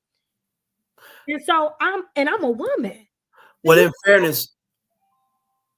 fairness to Julius, a lot of times what does happen is when the police officer comes up to the car, we do not answer the question right. Sir, can you let your window down, please? Let your window down. Yes, sir. How can I help you? Our whole demeanor in some cases, at least this is what I saw on TV. I can't tell you it happened in real life, but our demeanor is we're upset because we got pulled over. So because we're upset, what I do? Officer, what's wrong? I'm sorry, what you pulled me over for? We already come with attitude. Now that happens. I know that happens for a fact because I've done it. But the key to the situation is, like I said, it all just depends on who the arresting or the officer who's come to the scene. That's really it. No matter what you do, you can come mean and nasty, and he still might not. Sir, I'm sorry you feel that way, but he still might be cool. But that say you can get another officer and you come up there, and the only thing you say to him, first of all, he come up, license and registration, please. And where you getting your license and registrations from? Man, in my pocket, right there. I thought he was going for a gun. But you got to tell him. Even if you say it, that don't matter. That don't matter, Julius. You can say, sir, I got a wallet in my pocket. I'm going to my pocket to get the what's the name. That's not even an answer. I was told what you should do in a situation like that is, first of all, remember you got your hands on the steering wheel, like she was saying. What, you want me to get my thing? Which one you want me to do? If anything, you can say this, officer. I would like to keep my hands on the steering wheel. It's in my left pocket. You can get it, sir. That's the only thing you can do. Because if you pull your arm off anyway, he still can say you was reaching. Anything. Yeah. And so this is my thing. It's a whole society difference. I've been in a car, with Caucasian people that I was friends with. They got pulled over and they got smart with the officer. got attitudes. We Officer know never. this exists. We already know about white privilege. We already know that. Go ahead. So we've experienced this. We've seen this. As Julius said, we already know that this happens, but there's something that needs to be changed about it because it's not fair. And we cannot keep allowing it and saying, oh, just because we know it's happening doesn't make it right. It doesn't mean that it should stay this way. Oh, we got to act a certain way. It's not because we have decorum or whatever. Why do we have to act in decorum, but they don't? Like I'm saying, I want the same treatment. I want everybody to be treated the same. And it's a lot of other countries, and I'm not talking about countries who don't have a democracy. I'm talking about other countries where they have democracies. They don't even carry guns. Police officers don't even carry guns. They're not allowed to kill the citizens. It's like taboo. Like, how do you kill a citizen? You're not allowed to. You're supposed to do everything. Deadly force is the last thing. And if you have to use deadly force, it's not by a gun. It's hand-to-hand combat. You have to have degrees to be a police officer. They are trained in conflict resolution. Good, strong point. Police officers are held to a higher standard. They take a code of conduct.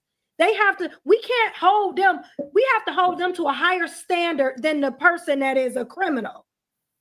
Well, that would be a nice thing to do, but unfortunately, you most times you can't because some of them don't even graduate from high school. That's my point.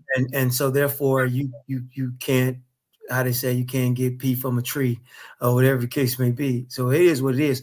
But I just want to speak on just the police officers in general. Yeah, one more subject, right? Yeah, we got a couple things. Yeah, one more subject. Yeah. Well, the way I feel about the police, I'm just gonna say this: I don't care what color they are. I don't like police because the black officer has power over you, and he's gonna let you know because he don't have that same power over the other race. So he gets the opportunity. He already taken it from them. He dang right. He gonna show you, and I'm the police. I don't mess with none of them. I stay away from them because it's a power thing. Because you wear a badge. Yeah, I agree with that. Listen, my family that are in law enforcement told me, don't trust the police. Matter of fact, don't trust anybody to carry a gun. They're capable of anything. Power is power. I'll end on that note. Okay. What's next? You want to talk about? So the next thing I want to talk about, y'all, and y'all are welcome to call in. Please call in if you want to call in, but I want to talk about this Cassie and Diddy trial. All right. We got to talk about it. I know. We got to. I've been watching the trial. I've been listening to everything. And before I get on my soapbox, I want to know what you got. Have you been following it? Me and Julia spoke about this a little earlier. I said I ain't been on top of it because to me, I'm sorry, it's just another prosecution of I like to say, even though you can say what you want to say about Puffy, he's another one of our black male icons. Call what you want, he's an icon that's being attempted to be stripped of everything. At the end of the day, no matter what's said, I just want to ask one question, and this is to anybody somebody said I haven't followed it at all. One question, that's it, just one. I'm going to use you for an example, Miss Juicy. I'm doing all these bad things to you, girl. I got you hoeing. I got you, we're taking drugs together. I'm just doing the do to you. You hear what I mean? And when it's all said and done, for 10 years, I ain't told you you can't leave. I ain't told you you got to stay here with me. Why you stay with me for 10 years? And then all of a sudden now you coming with all this stuff like I ain't had no gun to you. You could have been left. That's all I'm talking about, that whole thing. She could have left. She stayed. Why is that? Because you've been watching it. I just want to answer to that. That's a loaded question. Okay, but load it up. Shoot, fire. Do what you do. Yeah. I need Uzi. Look, an AR. I don't know if I'm gonna kick you off because y'all might kick me off and I might not have no viewers next year when we come back on if I get my opinion. All right, so I'm gonna play this clip. Uh-huh. Oh Jesus. And then I'm gonna answer your question. Okay. Okay. Because it's a lot to be said. So we gonna go to this clip. See all these.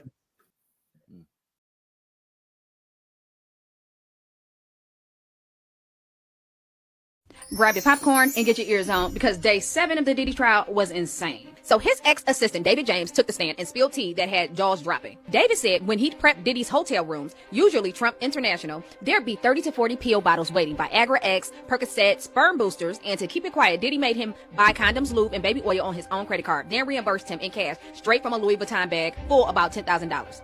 And that viral tweet? No, Obama wasn't Diddy's dealer. David said Diddy took ecstasy pills with Obama's face printed on them. Let that sink in. And remember when Cassie said she went into hiding after Diddy allegedly beat her? David confirmed she was holed up in a London hotel for over a week, and he even tried to bring her fried chicken, but she would not come to the door. But the wildest part, David and Diddy's security spotted Suge Knight at a diner. When they told Diddy, he snapped, grabbed 3 weapons, and ordered David to drive him there. David said, that was the first time I realized my life was in danger. That's when he knew he had to quit. Oh, and Diddy allegedly made him and other staff take lie detector tests twice over missing jewelry with a former FBI agent. And don't forget the party tapes. Diddy told him, I'm keeping that video of you dancing just in case I ever need it. This trial is getting darker by the day, and guess who's up next? Cassie's mother. Like and follow because the Netflix level drama is far from over. I'm Chaz the Affiliate. If you want more, say we want more in the comments. Ooh, child, I'm trying to figure out sperm boosters. I have never heard. Okay. Okay. No. Let me jump before you answer the question. No, because you said you was going to answer the question next. I got something to say about that young lady. Go ahead. Go ahead. What you were gonna say? What was your question again? Okay. Well, my question was, why did she stay? Okay. 10 years. So I'm gonna just say this. I said that was a loaded question because I feel like there's a lot of different levels to it. Number one, we have to keep in mind when she got with him, she was about 19, 20 years old when she first met him. She was a baby. Okay. She was a young woman. She just left her parents' home. I'm not being funny when I do this. Go ahead. I'm not taking it. Okay. I'm not taking like that. She just left her parents' home, and he's a powerful man with money and influence. Now, do I think that he was beating the hell out of her?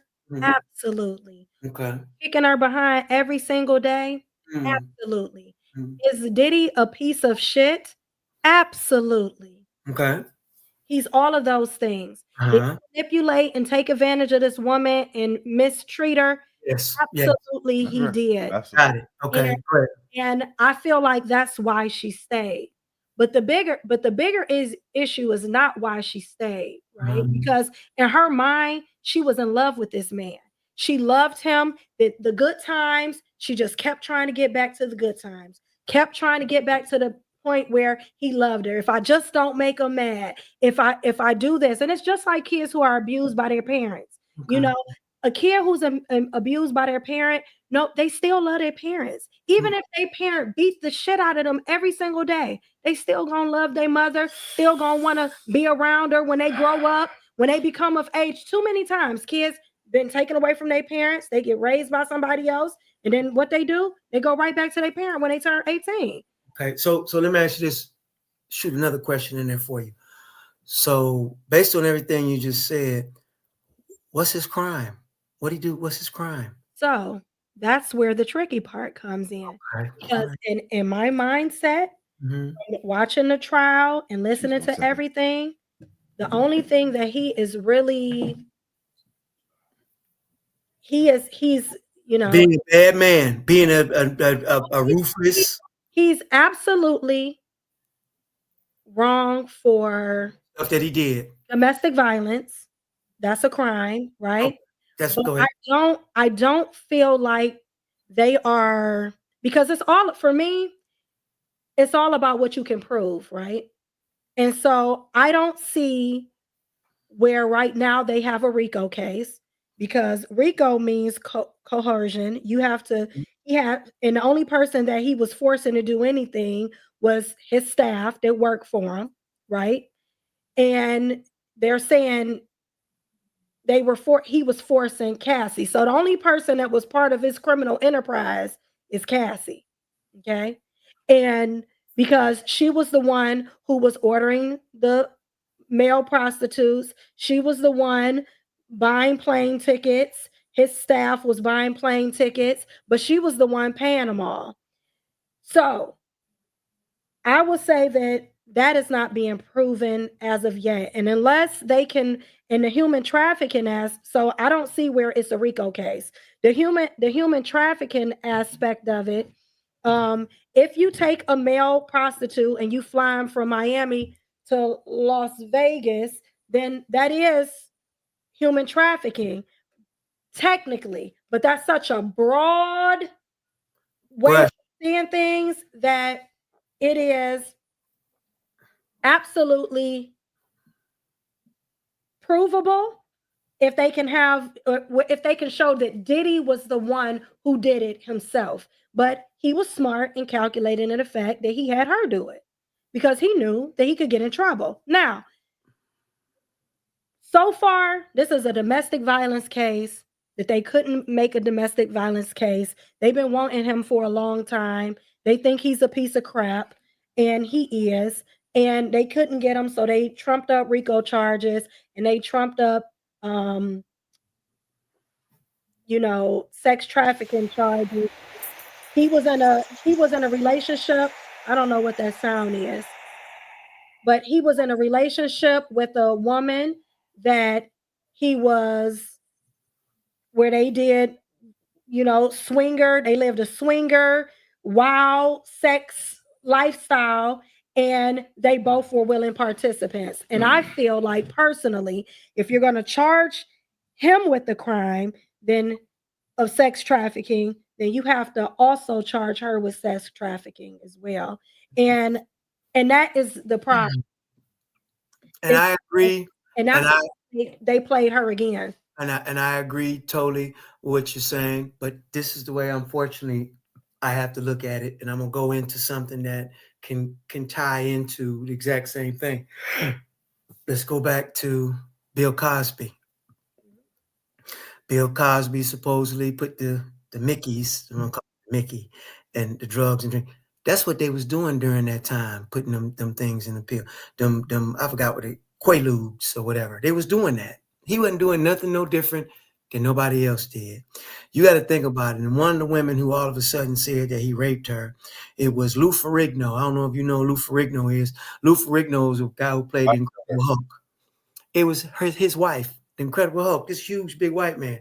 So you telling me you didn't go home and tell your husband that this was what this man did to you?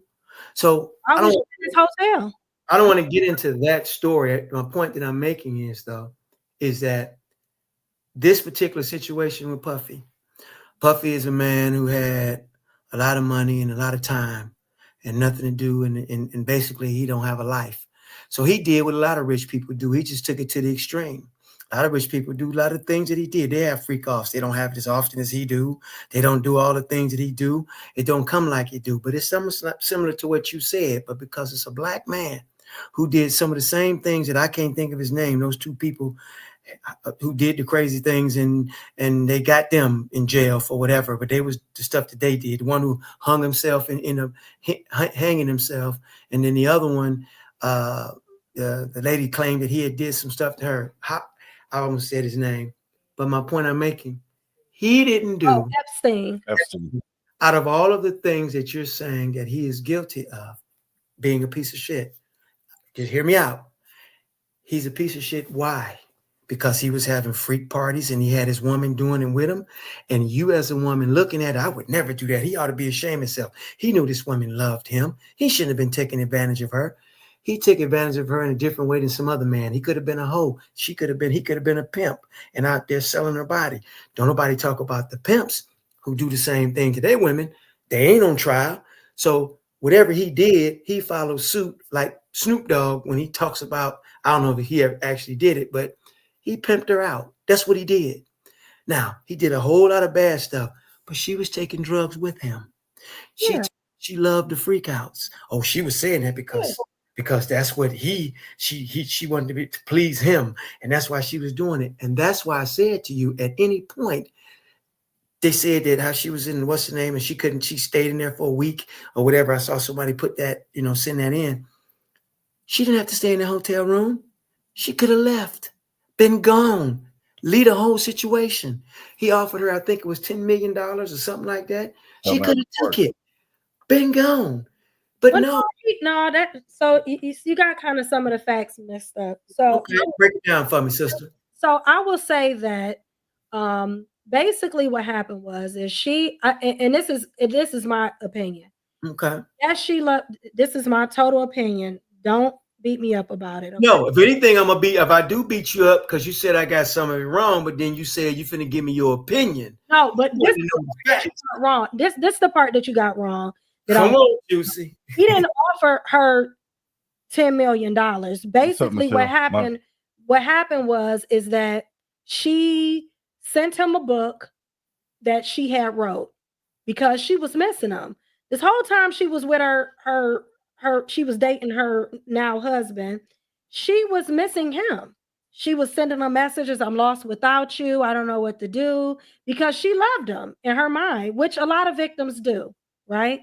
But what happened was she sent him the book. He didn't take it serious. And then she filed a lawsuit because what she really desired was closure.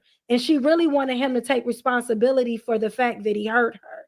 And that's what this whole case was really all about. Mm-hmm. And she figured out a way to get what she wanted from him. And, she probably had a lawyer that she talked to, or her man probably told her, or somebody advised her to do it. But really, all in all, what she really wanted was closure. She didn't offer her any money. He didn't offer her any money. No. So what happened was when she sued him, right? When she sued him for a civil suit, and she didn't sue him specifically, she sued his corporations and his companies, which was brilliant because that alarms. If she would have sued him personally, it wouldn't have alarmed the insurance companies. But because she sued his brand and his businesses, then the insurance companies settled out.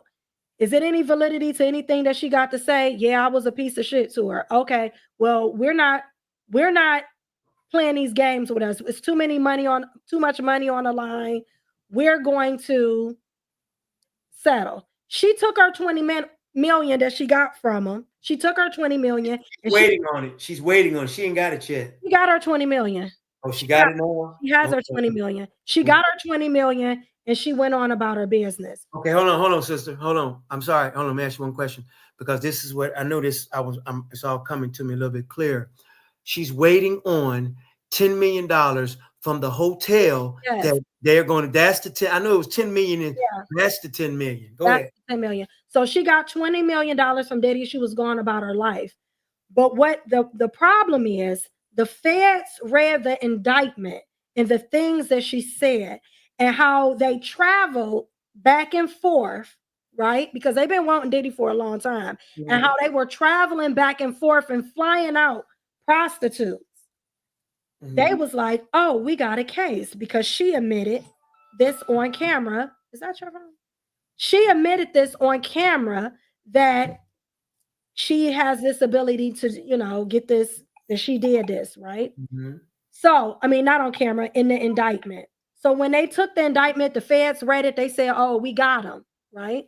So then they went to her and they said, you have to testify because if you don't, then we can bring charges against you. She was like, she signed an NDA, but when it comes to a criminal investigation, and because he settled, because they did not go to court and it was a civil suit and they did not settle, then now she was able to testify against them. And that's just why where we're at right now. I agree with you, Bocat, that I feel like she was a woman scorned. He got with another woman and all the things that she wanted from him, a career, somebody, his support. He's doing this for this other woman. Nobody loved me like you. That's what he said. He did a whole TikTok about your girl, Young Miami, how nobody loved me like you. Ain't nobody ever did this for me. She bought him a big chain for his birthday, celebrating his birthday. He's showing up and stuff. He gave her a show on his Revolt TV. She wanted to act. He told her no. She gave him a show on Revolt TV. He did all these different things for this new woman that came in. So she like, I done sacrificed, I done fulfilled every nasty fantasy he had in life. I done did whatever he did. He done disrespected me, dogged me, beat my behind. And now this woman coming in and getting what I got. And that's why she filed the lawsuit. She reached out to him. Mind you, she was still going back and sleeping with him while she was dating her husband. Her husband was FaceTiming her, you know, from the transcripts at the same time that she was, you know, being with Diddy. So this was like they had a very tumultuous, toxic relationship filled with drugs, money, and power. Every time he got, you know, she made him jealous on time. She liked to make him feel jealous. He got angry and upset. You know, that was her way of having some power. He was beating the crap out of her. She would be submissive. She would get high. They were both addicts together. And I also feel like money, they had a lot of money between the both of them. So when he would get mad, you know, when he would do something foul or dirty to her, he go spend $500,000 in one whop on her going shopping. Okay, so without going into anything but just one question, and that is, without going into all of these things, do you feel as though whatever charges that they have against, not that they have been proven, I'm not going to ask you that, do you feel that this man is deserving of doing some time, period, doing time in jail is what I want to know. Based on what? Based on his current charges? But, well, I mean, because you was breaking down the charges. I'm just saying, do you feel he should do some time? I do feel like he should do time, but I feel like he should do time for domestic violence. Okay. I don't feel like he won't do time for domestic violence. He won't because the statute of limitation is up. Right. But I don't feel like this is a RICO case. I don't feel like this is I feel like if anything they have him on is the human trafficking. And that's only if they can prove that he was flying people back and forth. So you feel as though, as I was asking, basically, bottom line is you don't see, I know you broke it down, but you don't see him as being guilty of what he's been charged. No, I feel like it's convoluted. I feel like he's being overcharged for things that this was a domestic dispute with two swingers who did a whole lot of nasty stuff together, and money was involved. And I feel like he's an abuser of women, no different than Ike, no different than a lot of other men who beat their women. Right. And it doesn't make it right, but that's what it is. Right. I don't feel like this is a criminal enterprise. I don't feel like he was operating in a criminal enterprise. I feel like he was a man with a lot of money who used people to get what he wanted. They were his employees. Okay. So you do this, go to the store for me, go buy this, go get the drugs. It's what they do. So the only thing that I was trying to say is that this is what I mean when I say he's an icon, no matter what people want to say. The man made too many records, too much money, connected to Biggie, all the people, the stuff that he's done. The problem is that I have with the whole thing is that you guys have been coming after this man the way you have. You can't embarrass him. Don't think you're embarrassing him because you're talking about all the stuff that he did. If he can even remember, because he was taking, I forget what drug him and her both was taking. So she was like you said, she was a participant in sometimes, and she was still doing stuff with him. With her new boyfriend, she was doing stuff with him then. I'm just saying that for all the noise that's being made, this is, to me, is just another attempt to pull down somebody that we got all this behind the stages, behind the curtain, because that's when all this stuff happened. It didn't happen in the public other than him kicking her and hitting her that time. That's the only thing that people actually saw. No. That's all. No, it's so much more. No. He a dirty dog. No, I'm not talking about, listen, I'm Yeah. not talking about what his people saw. I'm talking about people like me and you, stuff that they put out that you saw, they showed it on film or something that we saw him doing something wrong. We ain't seen anything. The people who, these witnesses and stuff who was there, they can say they saw a lot of stuff. But what I'm trying to say is, but nothing has been published out in the public so that we can say. All that out he there. did. I mean, if from the trial, everything is out there because of the trial, right? Right, I right. think I wasn't broadcast. It's all the transcripts from the trials. Okay. Correct. Oh. But this is not the way I'm going to say it is not what I'm saying. This is he say, she say, but it's fact based on, what somebody said happened. But this I is believe according to law, so. though. For All me, this is according to law. for me, I didn't so much. She wasn't a good witness to me. They said she was. I don't feel like she was a good witness at all because a lot of it, there were some things that she, wasn't truthful. Some things that she held back. I feel like a lot of what she said was truthful. I think that she changed some things, not major things, but little minute things like who paid for what he did. Called him. Yep, she called him up. Things that happened sexually between the two of them, But I think that may have changed a little bit, but I still think that she was definitely manipulated, and I definitely feel like it was a lot of abuse, and I feel like he used that to his advantage. Which only makes him a bad man. Yeah, it makes him a horrible individual. Now, Yeah. I'm gonna say this: I don't feel like she was a good witness, but who I do feel like, and I watched every single piece of thing that you could watch about them. His bodyguard and his personal assistant were bought the oil. One of them is the one who bought the oil. I'm talking about the one who 10 years ago, or maybe 10 months ago, stated all of the stuff that's coming out in trial, that they were saying he was crazy and he was nuts and he was they were saying like he was a bodyguard for him for years, his personal bodyguard, and he was saying like this man is he be beating her, he be beating people. He didn't just beat Cassie, he was beating Kim Porter, he beat Misa, like every woman he been with, he beat up, probably because he really don't like women, in my opinion. I've heard rumors about that too. So. But I will say that so he needed to be stopped. And it's needed to come out. So I don't feel like he's a black man that people are trying to tear down. Yeah, it was his bodyguard, Gene Deal was one, but it's another one, Roger Bond, I think his name is, that I feel like really told the truth. He a street dude and he just gave it straight to the point, no chaser. And again, everything that he said, I'm gonna repeat, and I'm not a lawyer, I ain't into the law. Anything that anybody said, it still comes to the same thing. All you're doing is discussing what this man did. You just airing his dirty laundry. He did a lot of criminal things. He a dirty person. Let me ask you this question. And he needed to be stopped. What's your thoughts about R. Kelly? R. Kelly. So if the things that R. Kelly has been, I can't let you say that, sister. What? You can't say if the things he's in jail. So obviously the things that they said. Well, it's more to it now, because I would say this.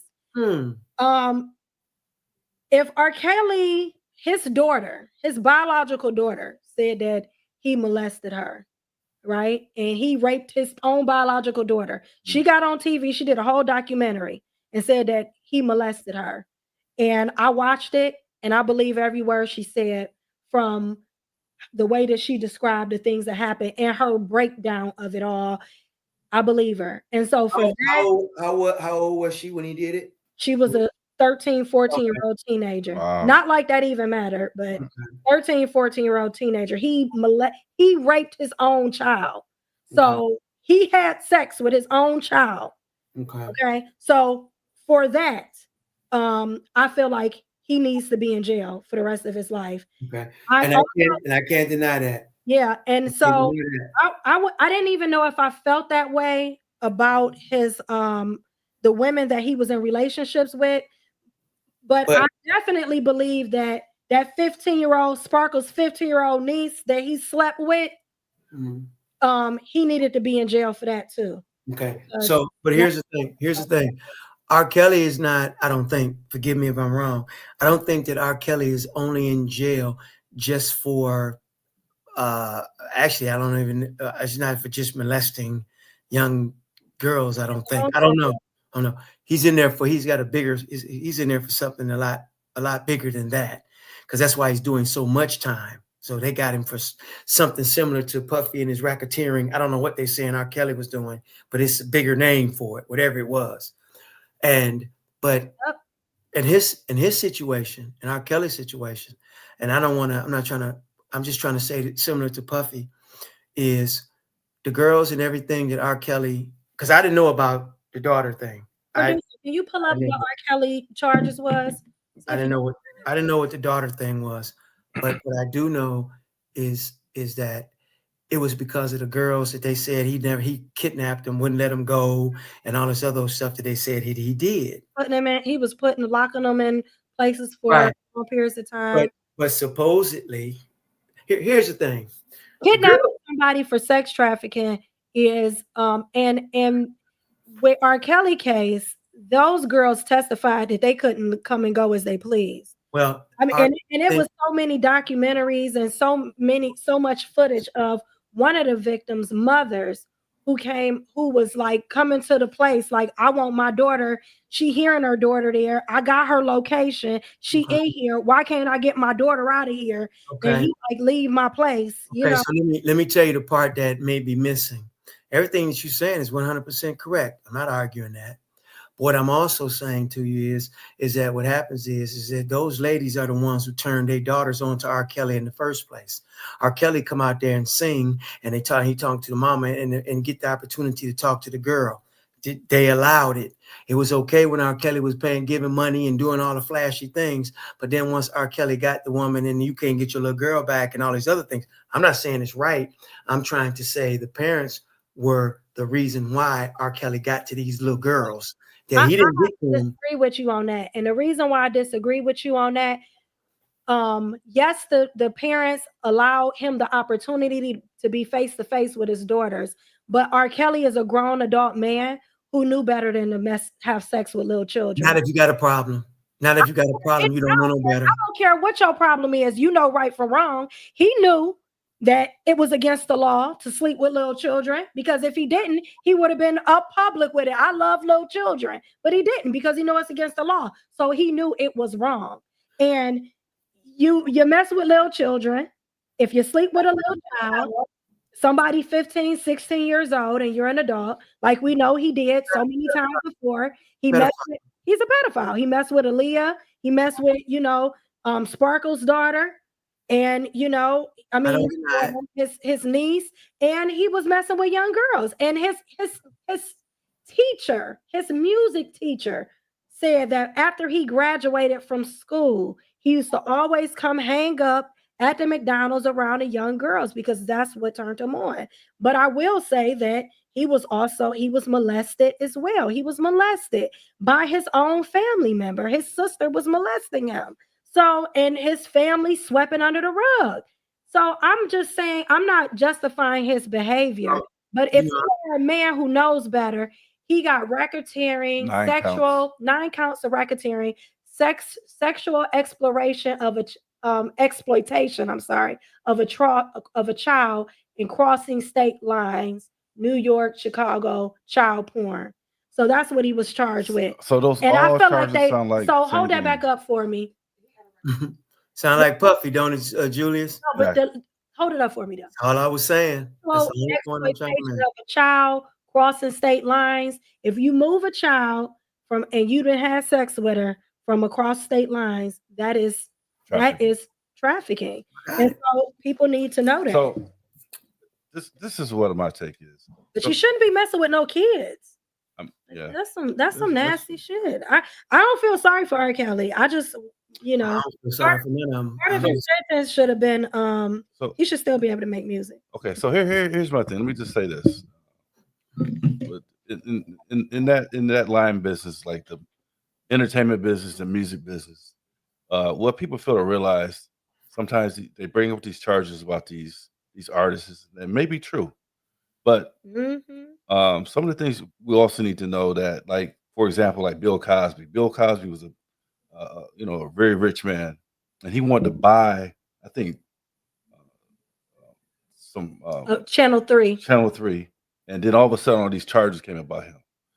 Yeah, he wanted positive programming and images of Black people. Okay, so next thing you know, those charges came up. R. Kelly wanted his those things artists has, and Rights? the rights and his music? Yeah. So all of a sudden that came up. Michael Jackson, he wanted what he had, got Sony and everything else. Next you know, he gone. Charges. Bill Cosby tried to buy NBC. And he got charged. He got charges. So and then Puffy was doing the same thing. So same thing with Puffy. Puffy wanted to his masters. Right, masters. That's what he wanted. R. Kelly wanted his masters. Yes. Same thing with Michael Jackson. He wanted his masters. Next thing you know, these people came up missing. Same thing with Jimi Hendrix. He wanted his masters. Do you see all this? Oh, we see the pattern. Right. So same thing with, I think Puffy has something to do. He wanted to purchase something. All of a sudden, all this stuff came about Puffy. Well, Puffy started talking about Revoke, which he has his own channel, about putting more positive Black programming and different things. And he was getting in a political arena, talking about, politics and stuff like that. That's what they didn't like about him. But see, this is where I don't have any sympathy for that, right? Because I don't have any sympathy for that, because all of this. This ain't no, if you can recite it back, then all of them know that too, and so you can't, if we're gonna say we talking about decorum earlier, about being held to a higher standard. All of these people knew better, but yet and still you did filthy things behind closed doors.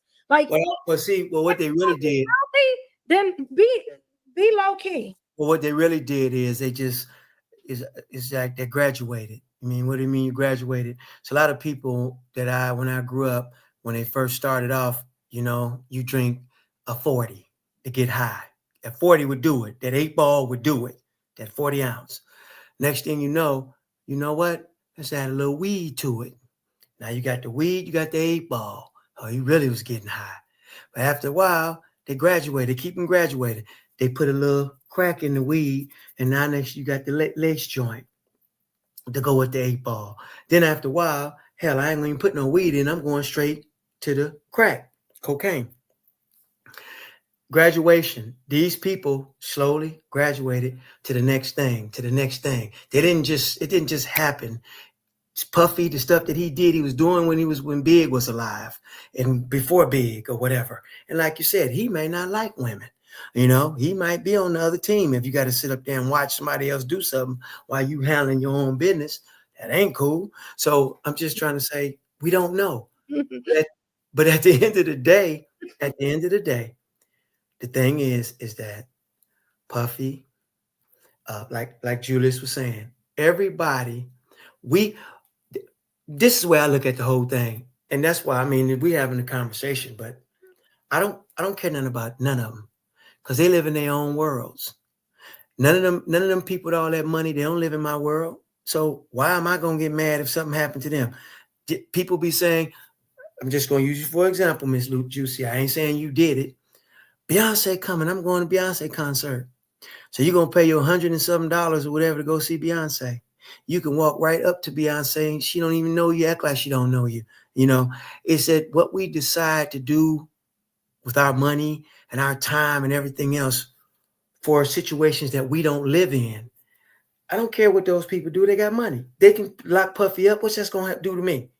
Now, it does affect me when it comes time to look at these, when they start showing the people who made all this great music and this, that, and the other, and so on and so forth. Puffy's name is going to be in it, but he's in jail now. Oh, man. Bill Cosby. The Bill Cosby show was on fire. Got him at the end. Who they used to get him to go to jail, though? What color was that person? Black. They did it to everybody. They did it to Malcolm X. They did it to, said he was, Don't forget about my boy. What's my boy name with that voice? I wasn't. It's been a long time coming. They said he broke into he was at the hotel. Donnie Hathaway. No. Sam Cooke. Sam Cooke. Oh, Sam Cooke. They say he broke into the hotel. Well, he was over at the hotel doing something. Yeah, you're right. And the black lady had to kill him. Yeah. She said it. She said it. Yeah, I think that it is, but it could be, and I do see where a lot of our black leaders are taken out, and it's wrong. Yeah, thanks. Delta Root says Sam Cooke. It's a lot of our black men that have been taken out, but goddamn, black man, can you do better? Like it's you have to. Okay, what happened? Ain't nobody make Puffy beat that girl up. Ain't nobody make R. Kelly pee on that girl. Yeah, or even had these minor girls that you in relationship. Let me. This is the best way I can explain it to it. When Fed's going to link those sex tapes to the trial. When you have people who have that think kind the Fed is going to link those sex tapes after the trial. Because the sex tapes got a whole lot of other people that's involved that they have. She's talking about leaked them. I've also heard that Donald Trump was going to pardon him anyway if he goes, so don't worry about it. But here's my question. He don't even mess with Donald Trump, so I'm pretty sure that the whole vote against Donald Trump. So when you know there's a man out there, all you got to do is just tell him how good he look and the good things that he's doing and everything else, and you're gonna throw him a couple million or whatever. Hey, give it a shot. If I was going to jail like Puffy was, if they told Puffy we're gonna give you 30 years, I'd be sending Donald Trump all the love you letters in the world because he can change it just like that. Well, I'm gonna say this. I think that Diddy I think that he definitely, it was about the power move for him, and I think that his ego being fed. I mean, one of the things that they talked about in the trial that was kind of deep was that they was calling him itty bitty Diddy because they was saying like about his pee-pee. Yeah, okay. Penis being small, size of a Tootsie Roll. Or something. Yeah, they said it was size of a Tootsie Roll, but let me hey, that might have been the case. That might have been the case. I just feel like that's probably But people through being angry. People being angry, or they want to pull you down a peg because, again, just like Shadur Sanders, who you think you is with your little bitty, the same woman while he was doing something with her probably was screaming to the top of her lungs. You know what I'm saying? That's game. That's all that is game. So I don't never pay that no attention. Oh, okay, well, say what you want to say about somebody, but we know there's some hatred going on. That's all it is. But real quick. Go ahead. Finish your. I was just going to say, but the bottom line is, you can look at a history. It's anybody who was basically trying to be that person to make things make that change, as Michael said. Sometimes, what happened to Prince? Oh yeah, he wanted to buy his masters too.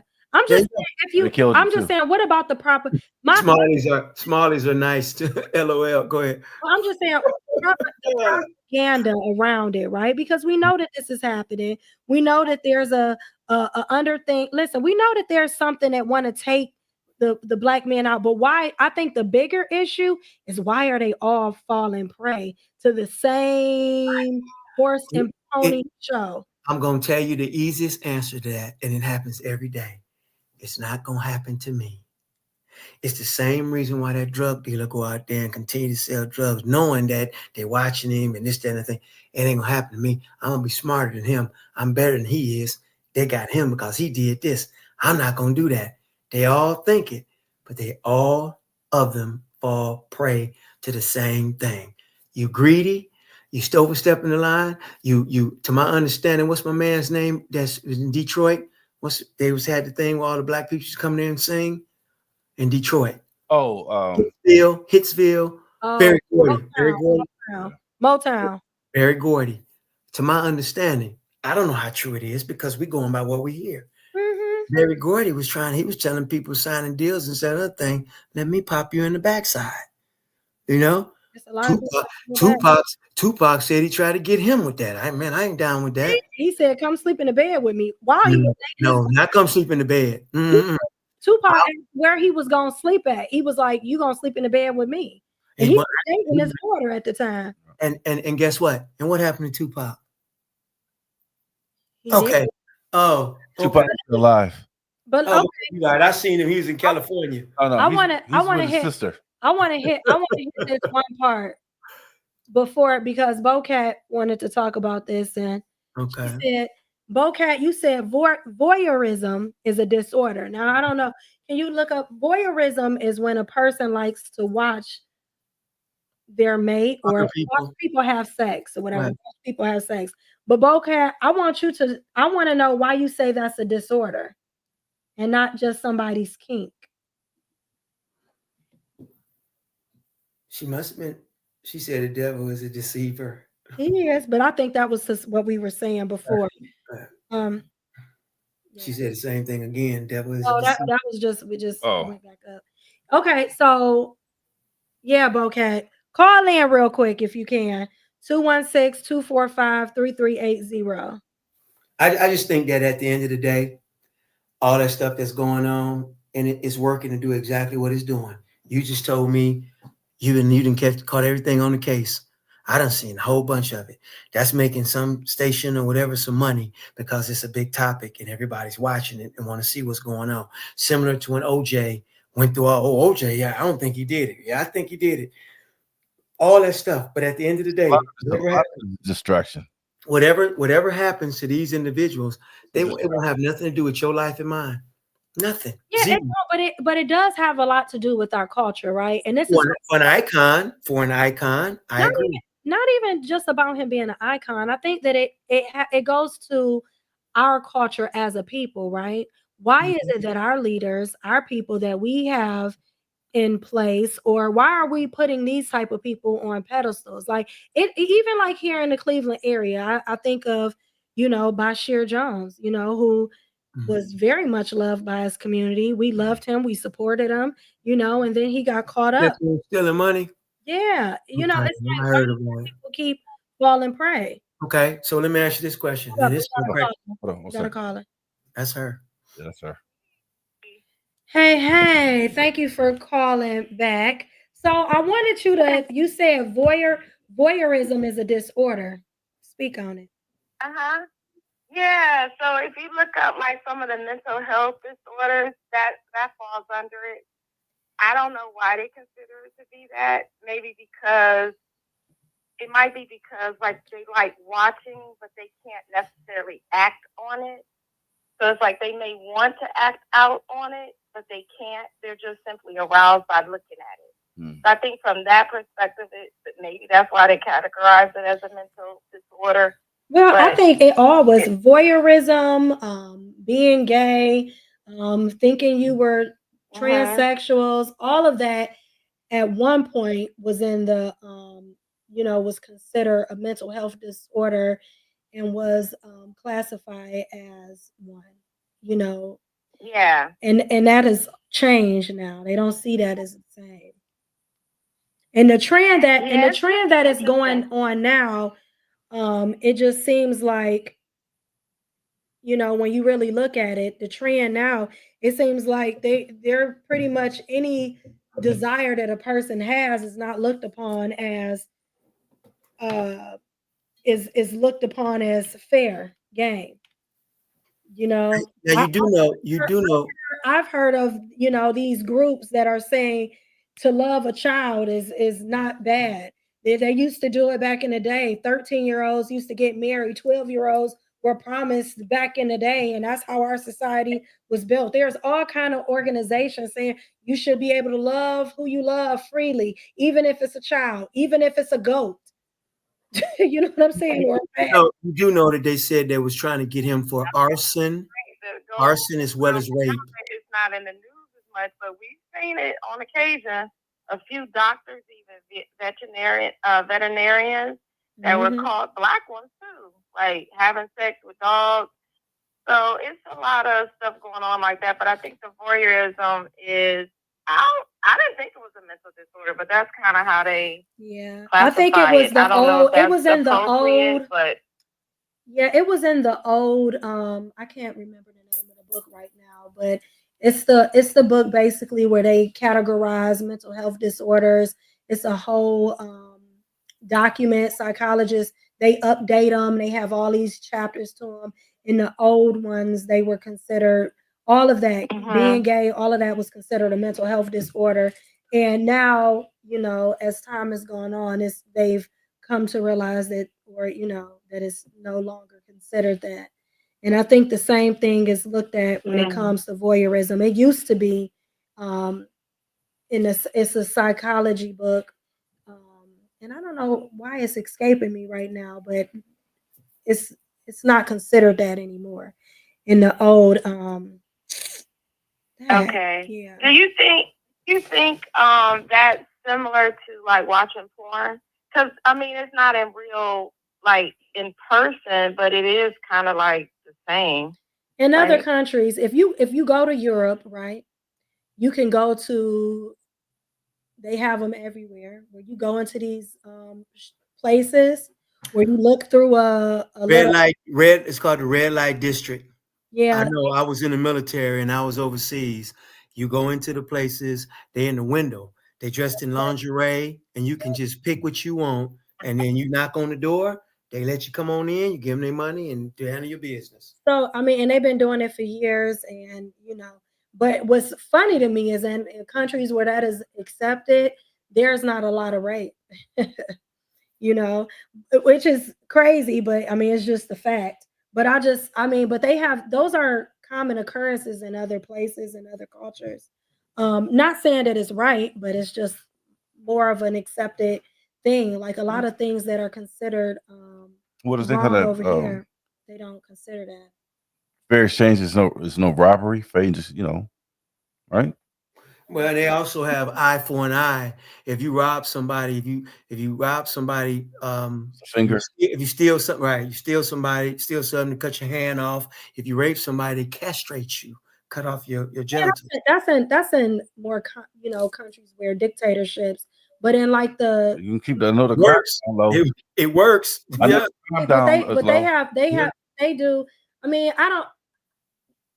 mean, you're right. It do work, but I think that if we lived in a place where they were fair and equitable and held people accountable for the things that they do, I don't think we would have as many crimes as we do. But that's that. I just wanted to know your opinion on voyeurism and see where you was coming from on it.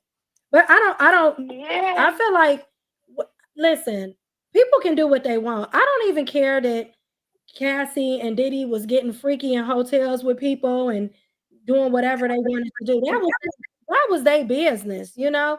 It only became an issue when they started telling everybody, and when he was beating her behind. I think if he wasn't beating on her, and she still wanted to marry him, but I feel like if he wasn't beating on her the way he was, if she didn't feel disrespected in the way that she was feeling disrespected, I don't think we would be sitting here talking about it right now. I think that I do believe it's a certain amount of scorn, you know, like when you've been hurt by somebody and they hurt you and they do something that makes you feel like they never respected you, and you see he's showing the next woman respect, but he dogged you, it could cause some women to be like, I'm gonna get that Negro back.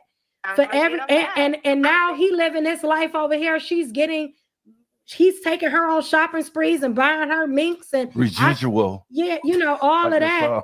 Then it's like I'm not about to live over here and not have mine. She should have took the money and ran. And she shouldn't. I wouldn't. You couldn't, man. Ain't nothing that nobody could have do to convince me to get on the stage and tell and say all that. Yeah, stuff. Because this is the thing. She's gonna be tortured for the rest of her life if she's not gonna get any closure behind this. She'll never be respected. She'll always be mistreated. She'll be dogged throughout society. Her kids one day When they become of age, they're going to hear about it. It's like it's going to be a never-ending story for her, and that is unfortunate. And because I do feel like she was she's gonna get so much victimized. other money though too. She's gonna make a lot of money over this, but I also think too though. I mean, I think that the disrespect, even though she got a lot of money, okay, she get 30 million, she write a book, she get another 40 million. It's not going to change the fact that you were humiliated the way that you were humiliated. It's not gonna, you're not gonna have a career behind it, and you still were mistreated and dogged and disrespected in such a way that you'll never be able to live that down. She's gonna relive this forever. She's always gonna be the woman who was peed on. She's always gonna be the woman who was victimized the way that she was, and that's gonna define her, unfortunately. And I feel like it's sad because she was young and she could have had the opportunity to go on and live a fulfilled, full life, you know, with this being something that wasn't talked about. I think two things I'll just say too to that. I think also that when she settled and it was silent and we didn't know all the details, it's like she had a better chance. But now that it's out and she had to testify, and now we get to see that she wasn't so innocent like we were thinking, right? Like she's describing in the behaviors that she also partook in. And then the other thing I would say is, I think this child has literally saved that man's life. Because if you look at all of the drugs alone that he was engaging in, and the fact of the matter is, that's what's so fascinating to me a little bit, is that his network was to the point where he trusted these people to get drugs for him, right? Where any one of them could have slipped him anything and he could have been dead, right? So that part of it is fascinating to me, that network that they have. And then the fact that he was now in jail and not given bail, I really do think it's bad, but I really do think this situation literally saved his life. We could have been reading across the newspaper or whatever that this man had an overdose or something like that. He was involved in a lot of different drugs. So, well, the thing is, too, I would say this. He wasn't on drugs anymore. Like, he went to rehab and he got clean. And then after he got clean, he wanted her to get clean. She ended up going to rehab after she left him. And that's where she's at now. But I mean, like, you know, now she's fine, but he's been clean for a minute. He got clean before she did. Oh, really? He did. I thought he was still like, I'm like, what the hell? How many drugs in your bag? No, he got clean. He got clean. This is all. He's been clean, I think, since 2018. Oh, so it's been a while then. Okay. When? But I thought they oh, did they? Oh, okay. So yeah, because the way that they were saying it in the trial is that he went to rehab and he got clean, and okay, somebody else said that they found drugs when they got him raided. Now we know he had drugs and he supplied them for other people, and he was giving women drugs.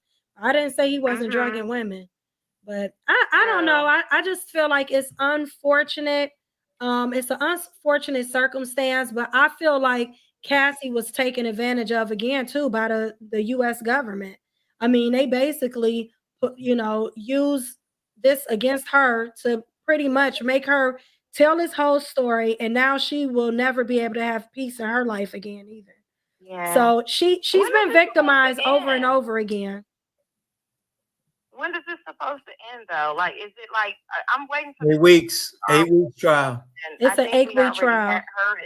Yeah, no, it's an 8 week trial. They're still the feds or the U.S. government. They're still giving their defense. They're still presenting their case. The defense haven't even been able to. They haven't given their defense yet and call their witnesses. So it's going to get even more crazy. So I can't wait to see. It's gonna get more juicy. It is. It's really juicy talk. There's only one juicy. It's juicy talk for real. All right. Thank you. Thanks, Thank you so much, Bocat.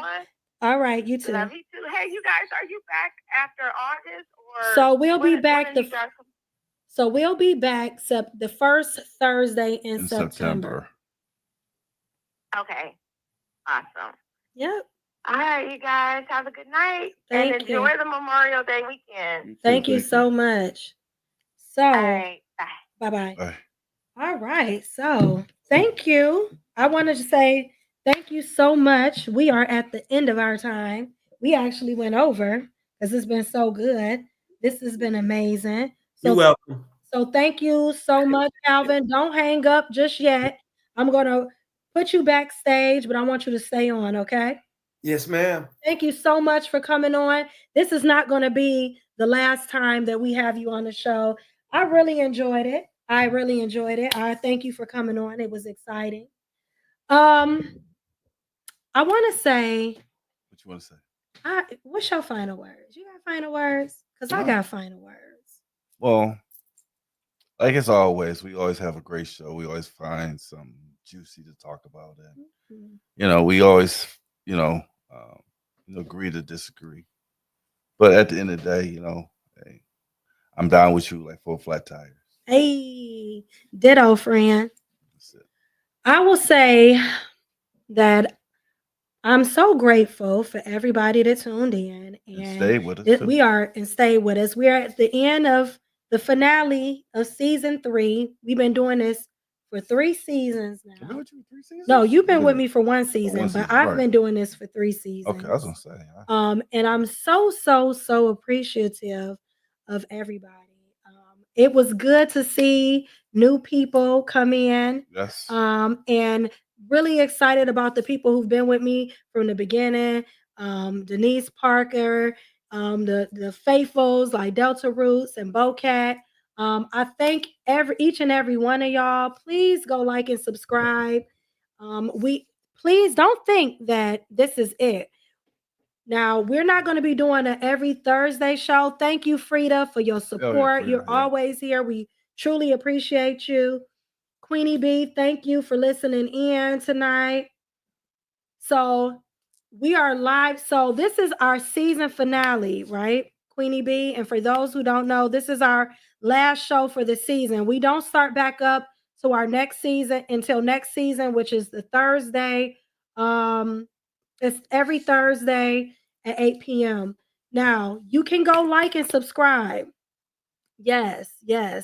Bocat. Okay. Ooh, we do got to talk about Unc Shay Shay, but we're going to have to wait because this is the end of our season. So, but we have a lot still in store for you guys. We got whole Juicy Talk Travel. Please stay tuned. Go like and subscribe.